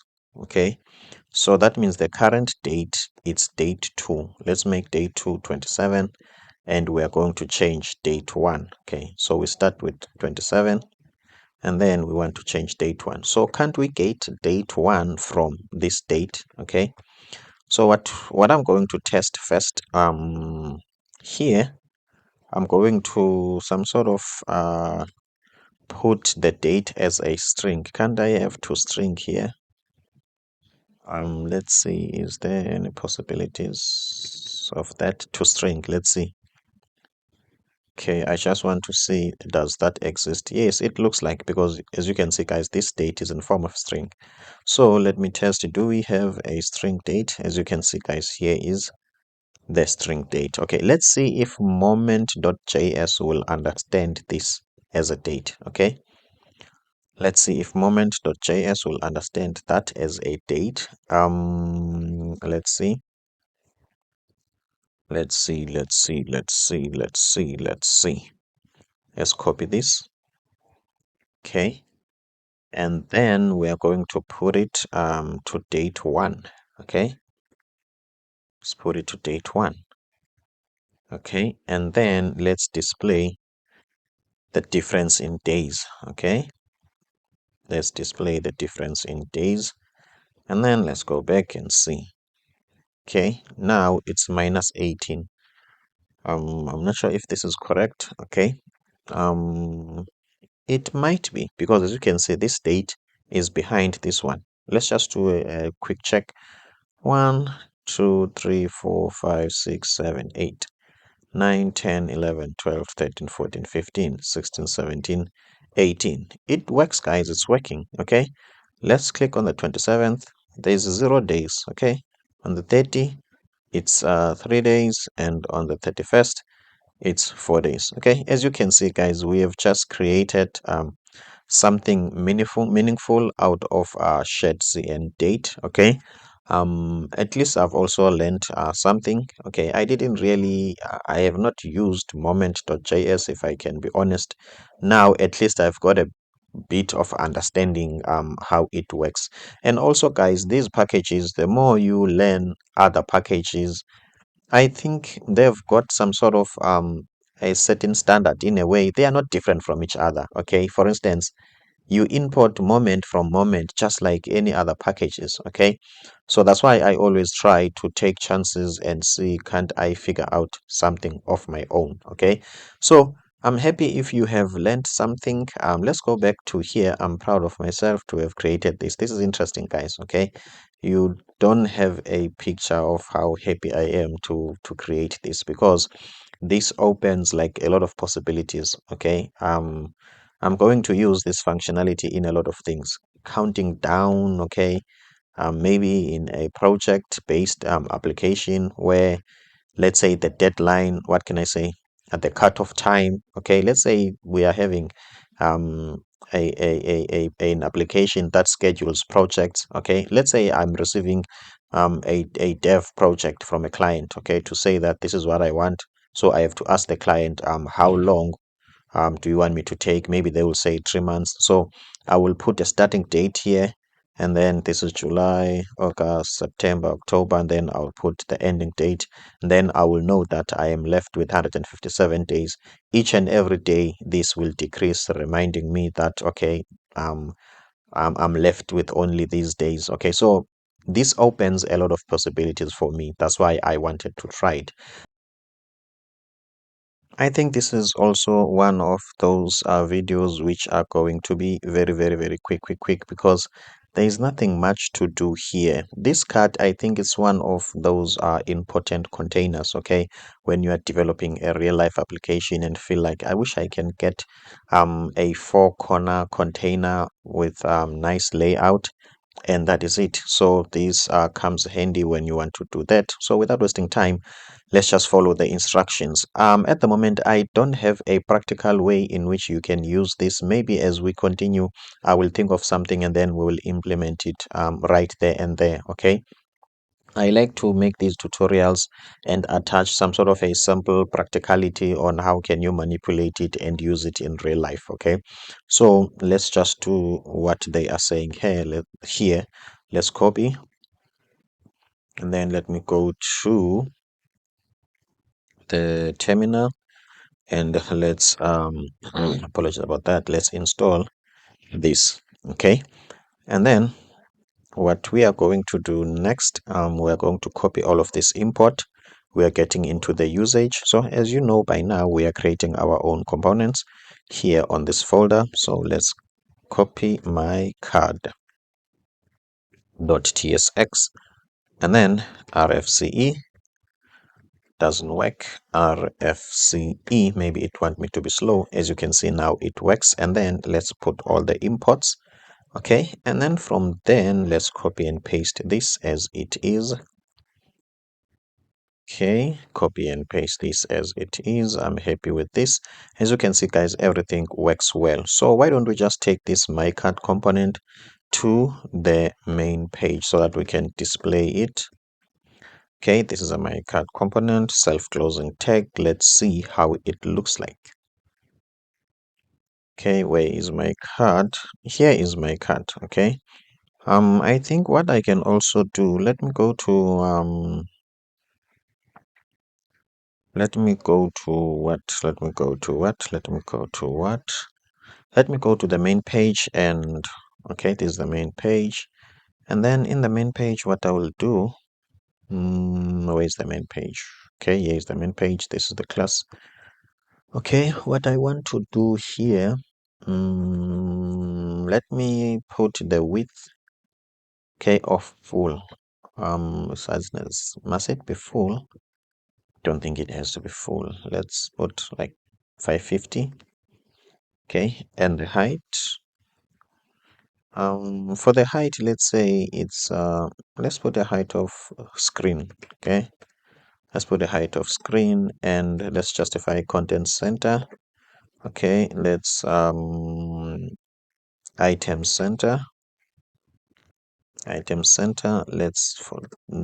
not forget to put some flex there. Let's just see how things are at the moment.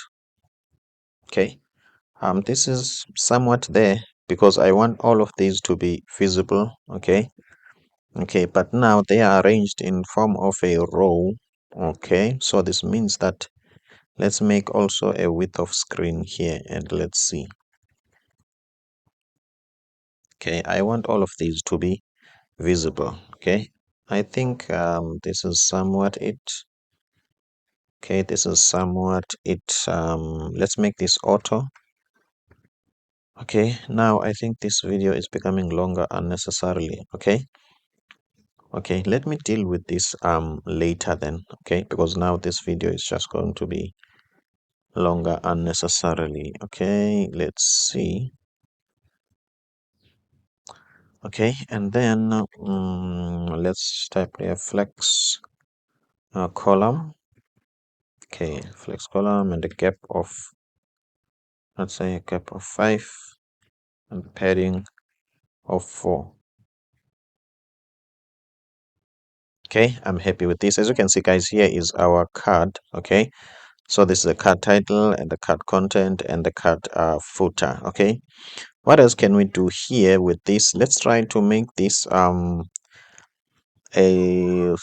highly reusable card component by passing props. Okay, so let's go to my card.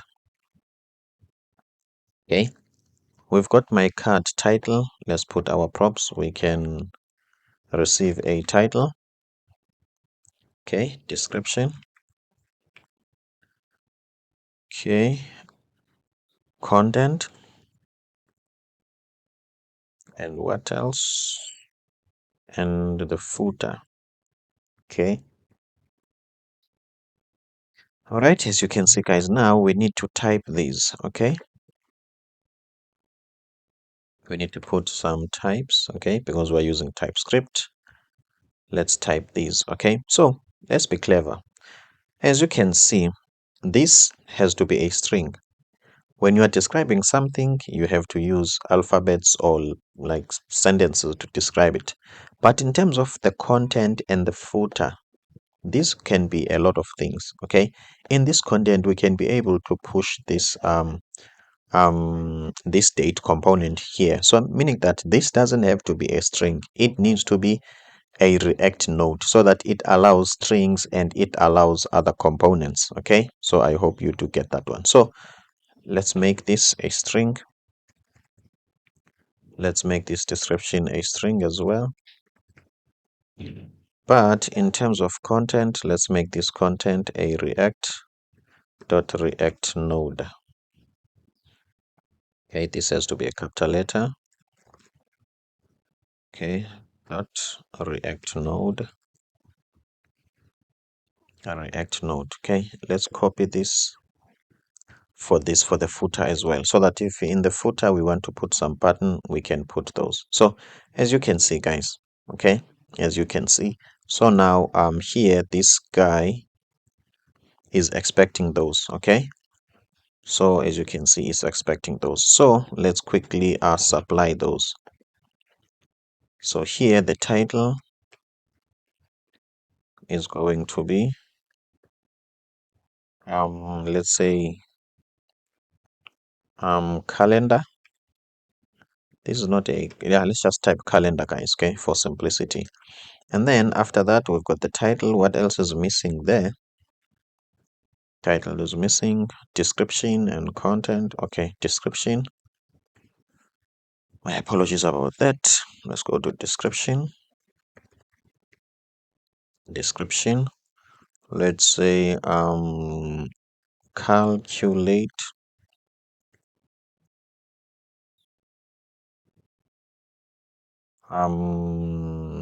days between, for now let's just say between dates. Okay, between two dates. All right, and what else? Content. In terms of the content, Okay, in terms of the content, remember we said we are going to put the calendar. Okay, where is the calendar? Let's put my calendar in there in terms of the content. Okay, and in terms of the footer, let's put a button there. Okay, as you can see, guys, now this is becoming useful because we are also putting components. Okay, I hope this is ready. Let's check, guys. Okay, how it is now. It's going to refresh now. Let's just wait. Looks like it's not refreshing. Is there an error? Nope. Okay, let's refresh manually. Let's see, is this calendar going to get inside this cut? Why that is not happening? Let's go back. Let's see, guys. Okay, this is my card. It has got everything. I'm happy with that. Okay, let me just kill this terminal, clear everything, and let me run it again. npm run dev. Okay, let's just double check. This is my card. Okay. Oh, okay. My apologies, guys. This is my mistake. I didn't change this title to be this. Okay. This is my mistake. My apologies about that. Looks like I'm asleep now. Okay.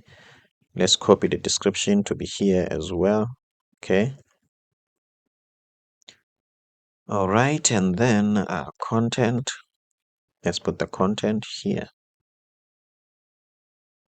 And then let's put the footer here.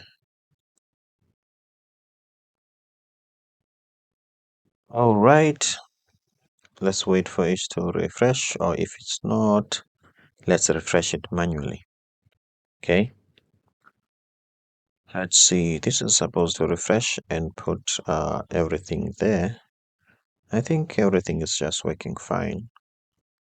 Let's go back, guys, and see. I don't know why it's low. My apologies about that. But as you can see, guys, here is it. Okay. We've got a calendar. Calculate. This is the wrong spelling. Calculate days between two dates.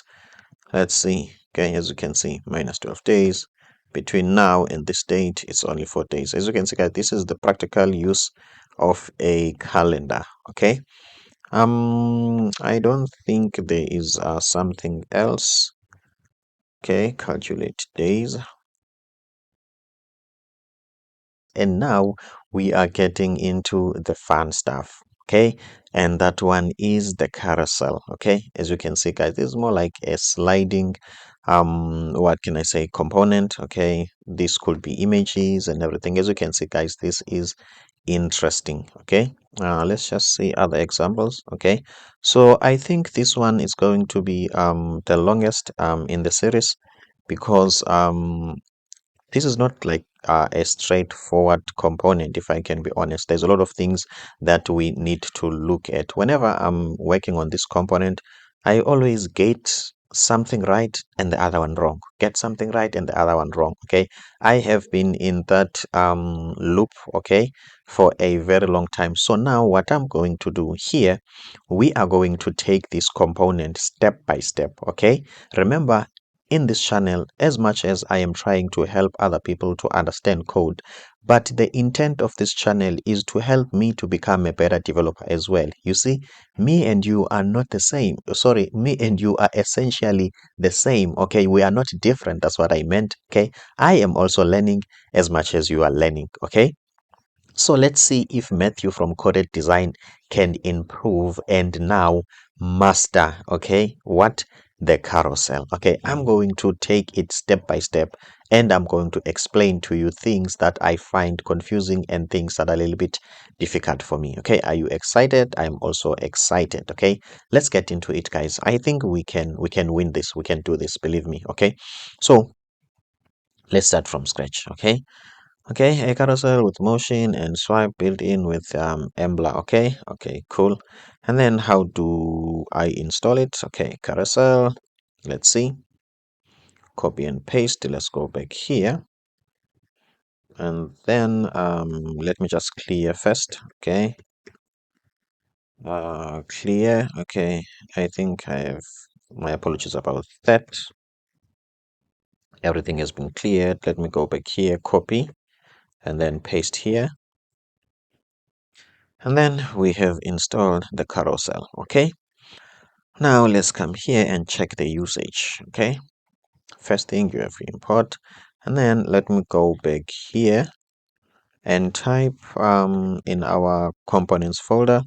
Let's create a component, my carousel. Okay, let's name this my carousel 1, since I believe we are going to have different versions of this carousel and we are going to do all of them. Okay, all right, so RFCE as usual.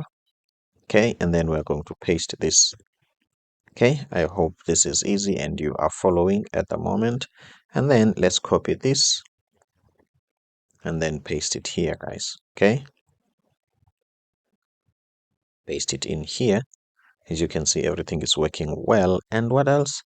I think we can import this on the main screen, my carousel 1. Okay, my carousel 1. Okay, let's do that right in the end. Let's import my carousel 1. Okay, self-closing tag and save. Let's just go back here, guys, and see how it looks like. Okay, let's see. Okay, this is how it looks like. Let's see, is this how it is on SHADCN? Okay, let's see. It looks like that's how it is on SHADCN. Okay, as you can see, these are just dots, meaning that we are free to do whatever we want to do. Okay, since we already got components here. Okay, for instance, check here, guys. Okay, we already got some components. Where is the ratio, aspect ratio?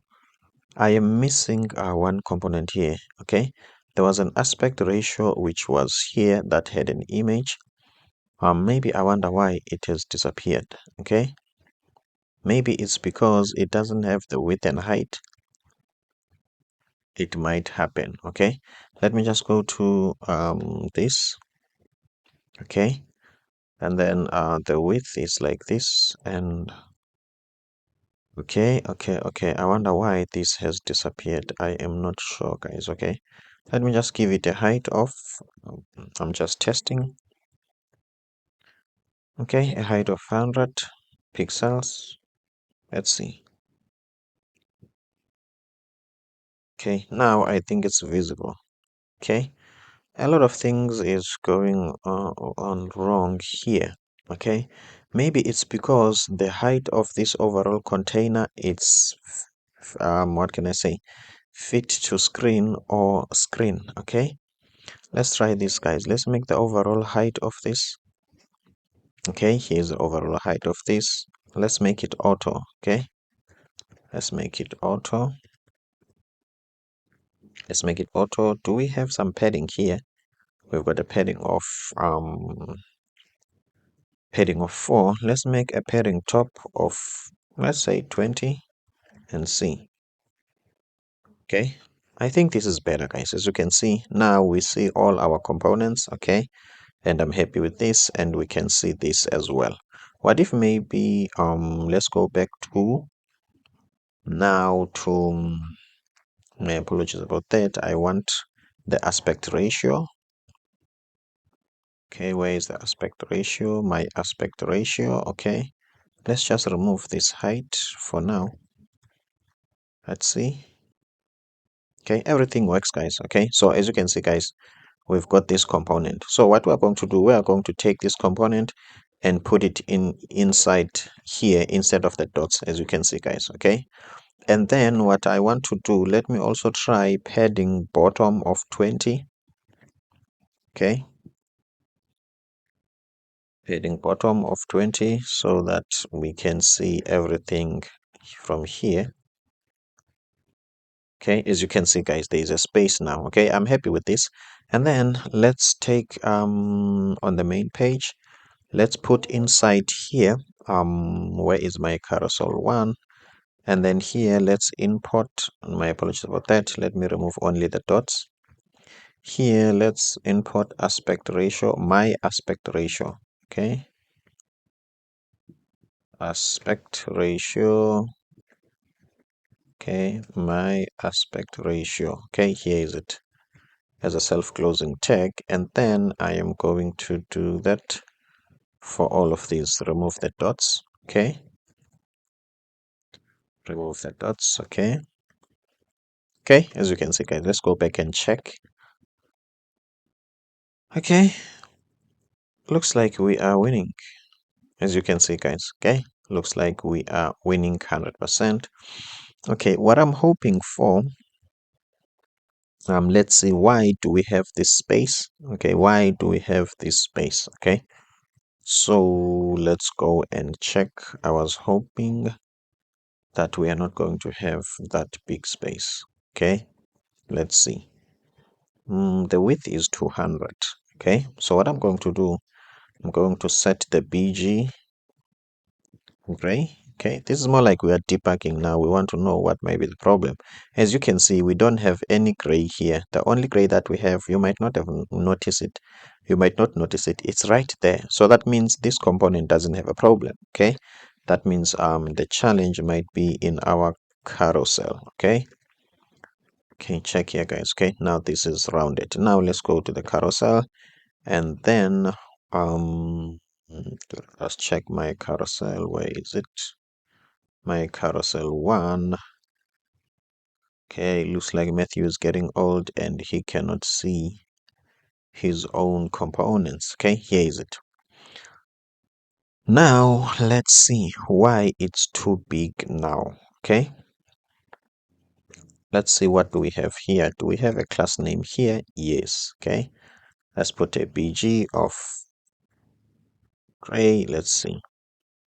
As you can see, guys, okay, now this guy is too big. I don't know why it's too big like this. I don't know. Okay, so what we can do, let's make it more or less like equal to this one. Okay, our here, guys, you can even put your own image, anything here. Okay, so what do I want to do now? I want to know the width, okay, of my aspect ratio. Okay, let me just use a shortcut P here. Okay, let me just type ratio. Okay, as you can see, guys, this is the shortcut. So this is 200 pixel. Okay, cool. And then what I want, it's carousel, my carousel 1, and then I want this carousel 1 to have a width of 200 pixel. Okay, let's go back here, guys, and see. Now this is what we wanted. Okay, exactly what we wanted. What about the background? We don't want a background color here. Okay, let's see. Nice. Okay, as you can see, guys, this is what we want exactly. Okay, so we are done with the first carousel. It's doing exactly what we want. I am happy with this. Okay, what else? Let's go to carousel number 2. Okay, happy with this. Let's go to carousel number 2. So we have won the first one. Okay, go back here.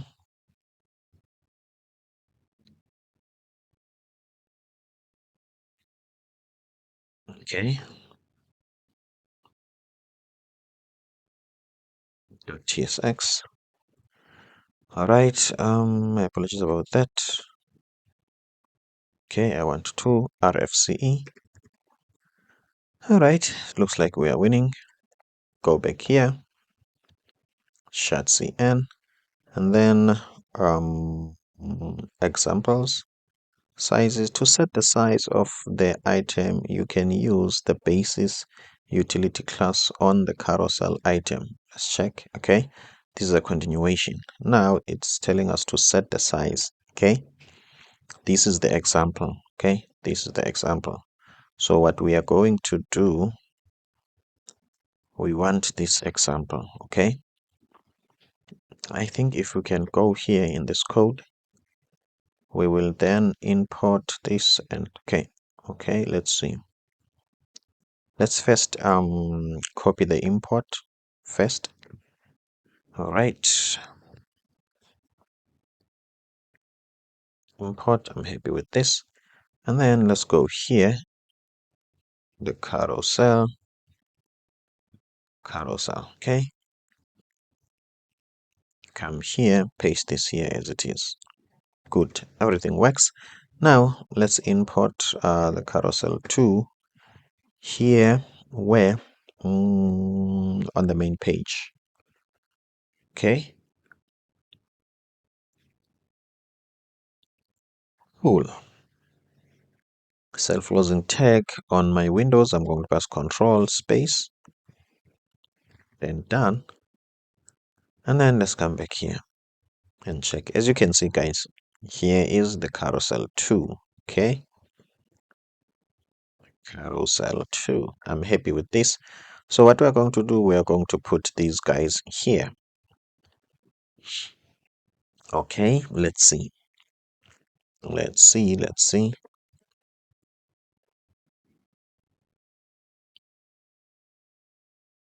Okay, let's see. Okay, it looks like an array has been created here to loop through, okay, like 5 items, as you can see. Apologies about that. It looks like I'm feeling sleepy. Apologies about that. And then now what I want to do, I want to put my images here first. Okay, so that I can use my images instead of the numbers. All right. Let's see. Oh, okay. I think I can win. Okay. So what I'm going to do, instead of having a card here, okay, as you can see, here is the card component. Okay. What I can do, okay, let me comment that. I can replace that with my aspect ratio. Okay. Nope, not this one. My aspect ratio, this one. Okay, as you can see, guys. Okay.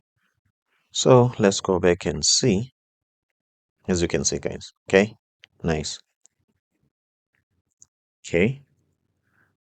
Obviously, we are having a problem here because the height is not this, the width is not the same. Okay, the height I think is 100% perfect, but as you can see, the width, guys. Okay, so how can we change that? Let's go back to the code and see. Okay, so in the code we were told that we can change the width by changing this basis. Okay, so obviously, guys, I am not sure what's going on here and how this works, but let's first go to the documentation. To set the size of the item, you can use basis utility class on the carousel item. Cool. Where is that? Let's check here what they are saying. 33% of the carousel width. Okay, meaning that let's first deal with the carousel width first. Okay. Okay, as you can see, this carousel width, I think it's small. Okay, so let's go to the carousel. Okay, align start width. Okay, width full, max width SM. Okay, let's just remove that and let width of full without a limited max. As you can see, guys, now this is the width of full. Okay, based on this, I think that is too much. So let's give it a width of, let's say, 400 pixel, and let's see how it looks like. Okay, still small. Let's give it a width of 600. Okay, I'm happy with this, guys. This makes sense to me, but this is not all. As you can see, this is not showing like all of it. Okay, it's not showing all of it. Let's see, maybe I can say 650.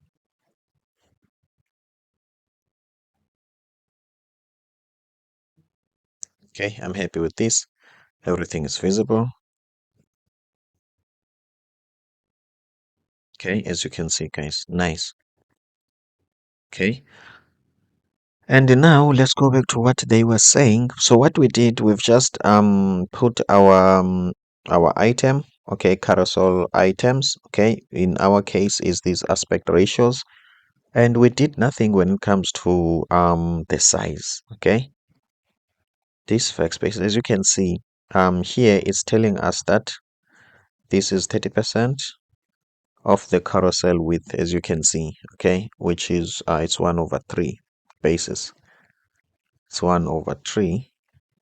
This one is 1/2, 50%. Okay, let's just make some changes here and see what will happen. Let's make this 1/3 and see. Okay,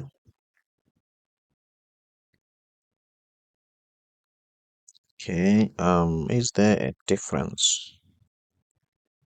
Not really. Mm, mm. Okay, MD. Okay, let's make 1/2. This was 1/2. Let's try 1/1. Okay, I just want to understand what is the impact of this. Okay. Okay, let's check the responsiveness, or maybe what applies here.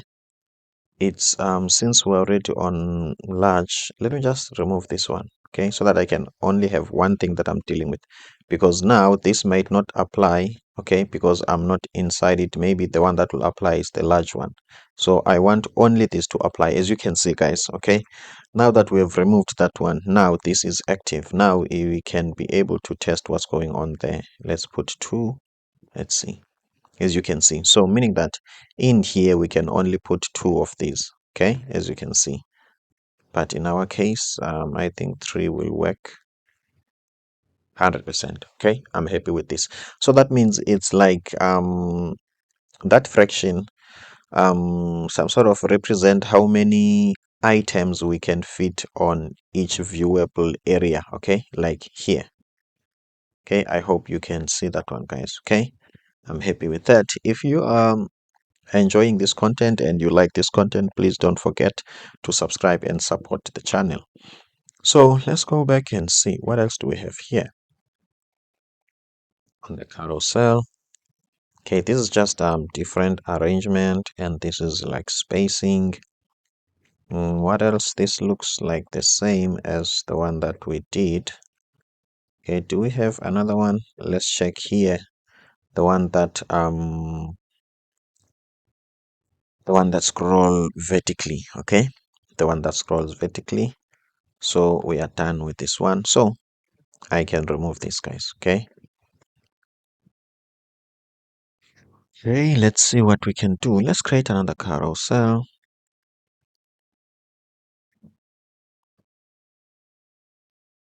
Three RFCE. Save. Let's go back here. Okay, orientation. Use the orientation prop to set the orientation of the carousel. So let's see, where do I set the orientation in the carousel itself, or where? Let's see, options. Oh, we've got the orientation here.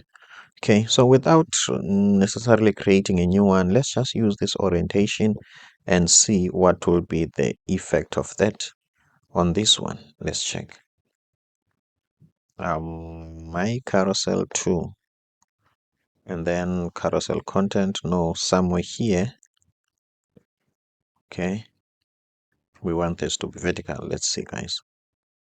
As you can see, guys, now it has changed. Okay, it has changed, but obviously now I don't see okay, in terms of vertically, it looks like every image has been shown. That's why we don't have the arrows. Okay, so let's see. Let's click to here on the basis. Let's see what will happen. Not really. Maybe it's because, let's look, this has got a width, a defined width, as you can see, but it doesn't have a defined height. Okay, so let's leave this to 3 and let's have a defined height. Okay,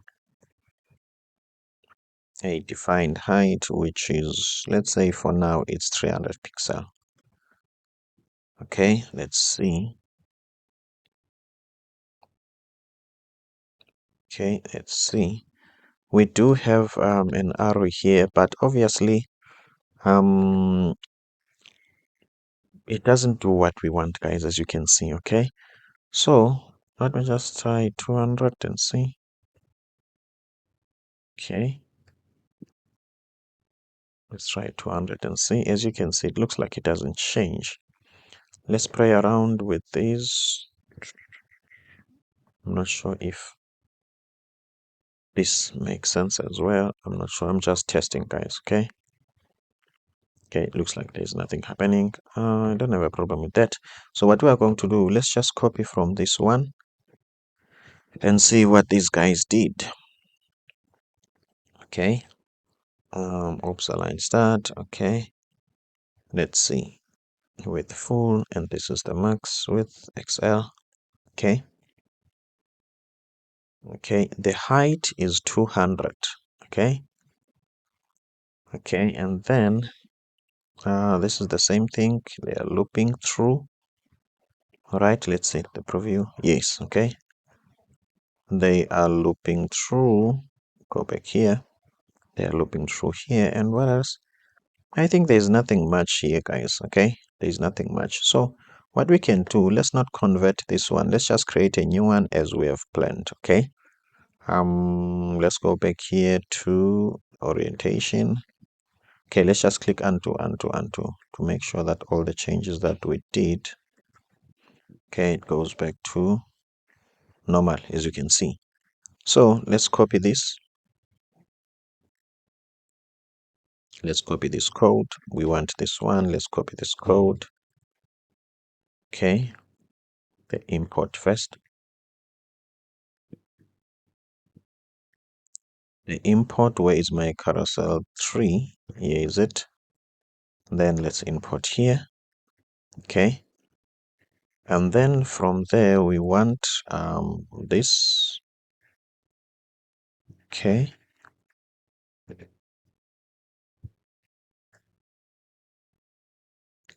card content, import card content, card itself. Okay, let's import the card. Okay, I'm happy with that. So let's bring my carousel 3 here. Let me just copy this and change the number. Obviously we have to import it. All right, let's go and check. Still loading. Let's see. As you can see, here is it, guys. Okay, works perfect, but we want to study it and see what makes it work that way. Okay, it has got align start, orientation is vertically. Okay, the width is full, the max width is XS. Okay, content margin top, it's -1, and the height of 200. So the height first, it's some sort of limited, is 200. Okay, let's see. Okay, what else? Okay, the basis on mid, it's 1/2. Okay, and then that's it. Okay, this looks like the same as the top one. Okay, looks the same as the top one. Let's see, guys, let's try this. Okay, if it doesn't work, that's not much of a problem. So carousel item, we are going to copy this on the carousel item and change the orientation. So let's go here to carousel 2. Where is the carousel item? Okay, let's just copy this and see. Okay, carousel item. Okay, and then let's change this carousel item orientation.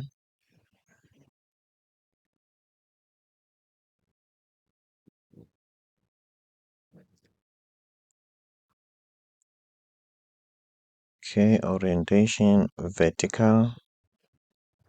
Let's see why our buttons are disappearing. Everything works, but the button are disappearing. Okay, the height. Let's see. Where is the height? Where is the height? Where is the height? Let's go back to 3. Okay, the height, which is this one. Let's just copy this and paste it here.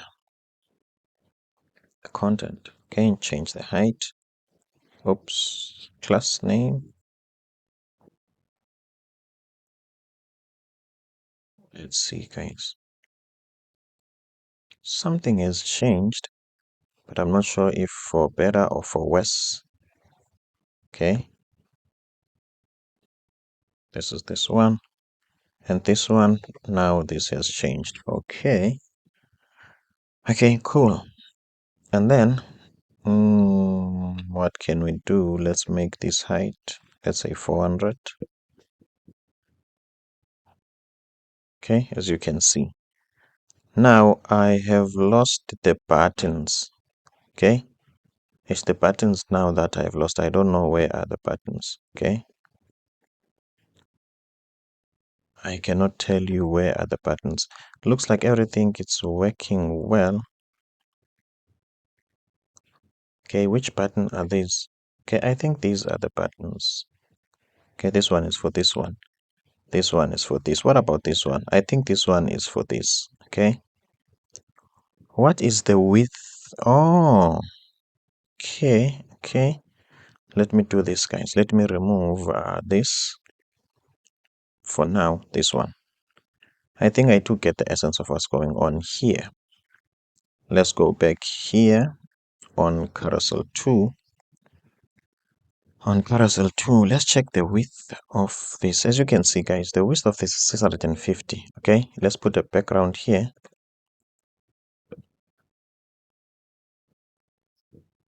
As you can see, okay, now we have one. Okay, we've got our buttons, the width. Let's make it auto. So now we have managed to change a horizontal carousel to a vertical carousel. Okay, let's put auto here and see first. 100%. Here is it, guys. As you can see, it works exactly like the other one, like this one. I can even remove this background. Works exactly like, where is that one? Okay, like this one. Okay, as you can see, guys, exactly like this one. Okay, we are on the check box. Okay, this is one of those shorter ones. Okay, I didn't think of any way in which we can make this interesting. Okay, unfortunately, I think this one is just going to be a copy and paste, guys. My apologies for that. This is it. Okay, maybe I'm having some experiment in my mind, something that can be tricky. Okay, I just have to reserve it at the end to see if it's going to be worth it. There is some sort of a tricky part about this is a checkbox. It's not a radio box. Okay, no. Checkbox are easy because you can check multiple boxes at once. Okay, I thought this was a radio button. Let's see. Yeah, this is a checkbox. Okay, cool. This is going to be a straightforward video, guys. Let's quickly do that. Copy this npm, and then let me just type clear here to clear everything, and then let's paste this checkbox here. And then what we're going to do, we are going to go to our library. Okay, I'm going to type here my checkbox. Okay, .tsx, and then that is it, rfce. Okay, and then we are going to copy this code here. Okay, and then from there, this is the usage. Okay, I'm done copying this, and then this is the usage. I think that is it. Okay, that is it. And then what I'm going to do, I am going to import this on a page, my checkbox here. Okay, as a self-closing tag, and let's go back here and see the checkbox. Where is it? This is supposed to reload. If it doesn't, let's reload manually. Okay, let's see. It's supposed to be here. Maybe let's see guys. Okay, I think it's behind this. Okay, so what I'm going to do, let me go to here, and let's make the gap very big. Okay, let's make the gap of 12. Okay, so that these could be at a distance. Okay, as you can see guys, now we can see the checkbox. Okay, now the checkbox is visible, but still let's make a gap of 18. Okay, as you can see, okay, maybe there is no gap of 18. Let's try 20. Okay, as you can see, now there's a big gap between the components. I'm happy with that. Okay, let's see. Here is a checkbox. Okay, now what I want to do, let's just go back here. Okay, first of all, let's see. What if I want to get the value? Okay, what if I want to get this value? How do I do that? Okay, as much as I thought this is just going to be a walk in the park, it looks like now we're getting into the real stuff. Okay, that's interesting. Let's see what they say. Okay, this is how you use it. Cool. Let's check the manual. There is no code. Okay, let's just example with text. Let's check. Okay, where are the states, values, and whatever? How do I know this has been picked and all that? Okay, so they are importing it here with text, and then they've got all the mockup there. Okay, and this is a label. Okay, HTML4 terms 1. Okay, where is the checkbox then? Okay, maybe this is a terms and condition. Let's see where is the checkbox itself. Okay, here is it, checkbox ID term 1. Okay, let's look at the preview. Okay, yeah, the terms, you click here.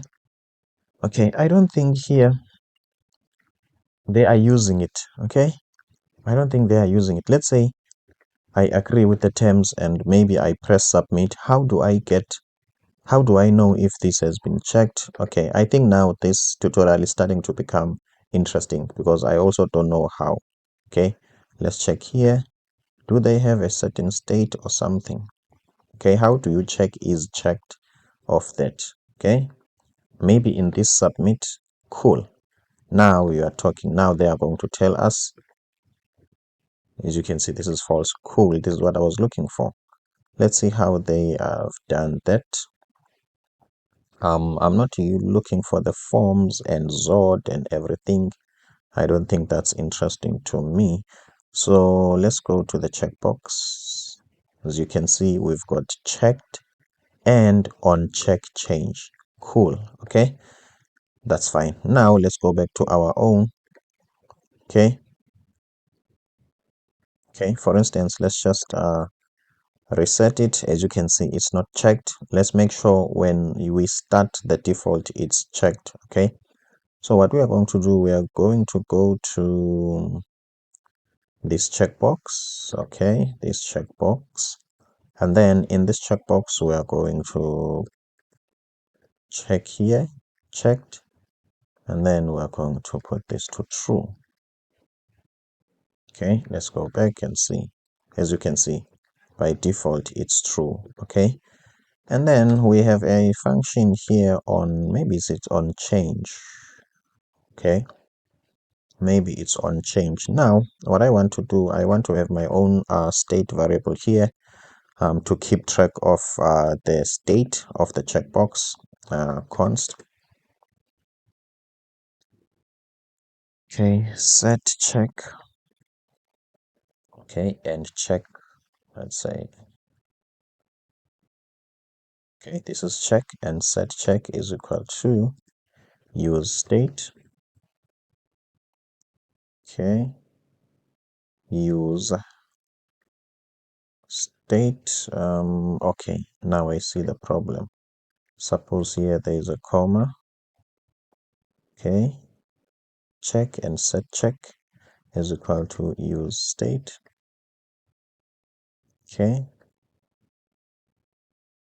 Okay, fine. And then let's see. Let's set here. Let's create a function that we're going to trigger on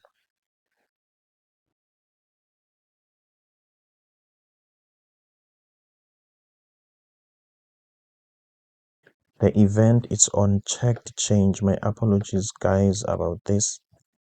Okay, cool. Let's just check this as it is now to see. Okay, so it has not been listening to the event. As you can see, guys, we just got it. Okay, it works perfect. Okay, it works perfect. So if we want to, what can I say? Okay, let's say we want to alert something as we wanted alert. Okay, my apologies about that, guys. Okay, I really apologize. I didn't just check. Okay, as you can see, guys. Okay, 100%. So I just missed the event. Okay, so obviously I said this is going to be one of the easy one, and it happened that as easy as it seemed, it looks like it was not easy. Okay, just because of this event. Okay, my apologies about that. As you can see, guys, everything worked. It's not on change, it's on checked change. Then this is being triggered. Okay, now we are here on collapsible. Okay, let's just quickly check here.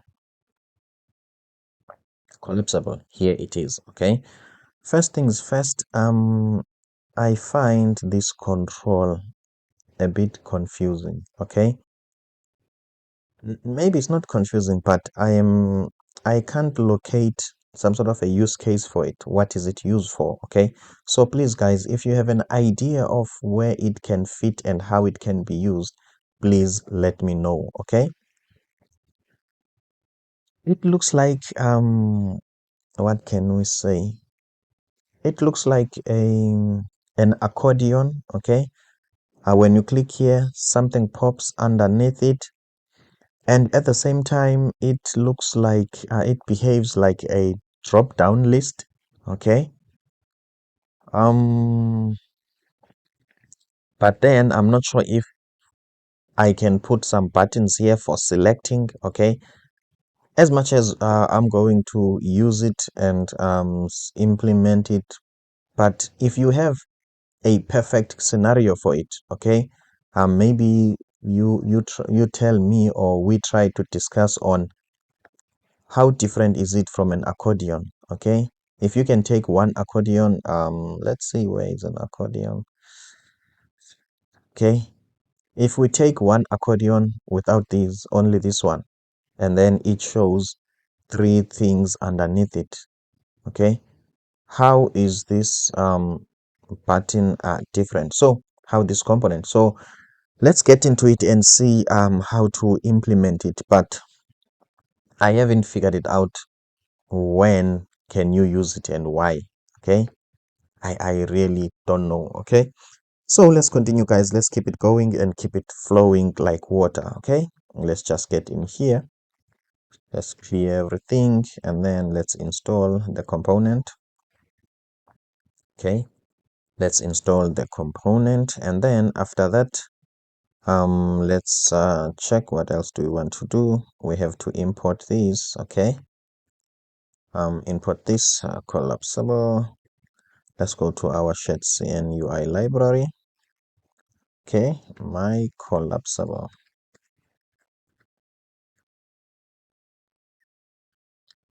Okay, RFCE, and then let's import those. As you can see, guys, we're importing these, and then from there we are going to copy this as it is. Okay, the collapsible, and then we are going to put those here. Okay, as you can see, let's now import my collapsible to our main page as a self-closing tag, and then let's press Control space and then let's import it. My collapsible is not defined.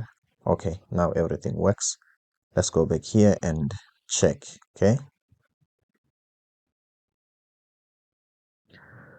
Okay, can I use this in my project? Let's click yes, free to use. Okay, and then how you can click on it and collapse it. Guys, I don't want to lie, I'm a bit confused with this component. Okay, if I had a chance to meet the SHADCN team, I don't know. I don't know where can I use this component. Okay, as you can see now, my problem is, you see an accordion, it's stable. Okay, stay in one place. Okay, stay in one place at least. And this one, it's a bit different. Okay, it moves on different places. Okay, maybe it just depends on your skill as a developer and your creativity, I think. But guys, this is all that I have for this component. Okay, I really don't understand like the essence of it. Okay, I don't think it's solving a unique specific problem. I might be wrong, guys. Please, you can shoot a comment below and help me out here. So it has got a trigger, and then when you trigger this, then it shows this. Okay, I think that will be it for this video. My apologies if this is the shortest video of all of the videos in the playlist, but I really maybe I need to make a research and maybe I can come back, and if I found a perfect use case for this, then that will be it, guys. Otherwise, for me, Matthew Singati, that's about it.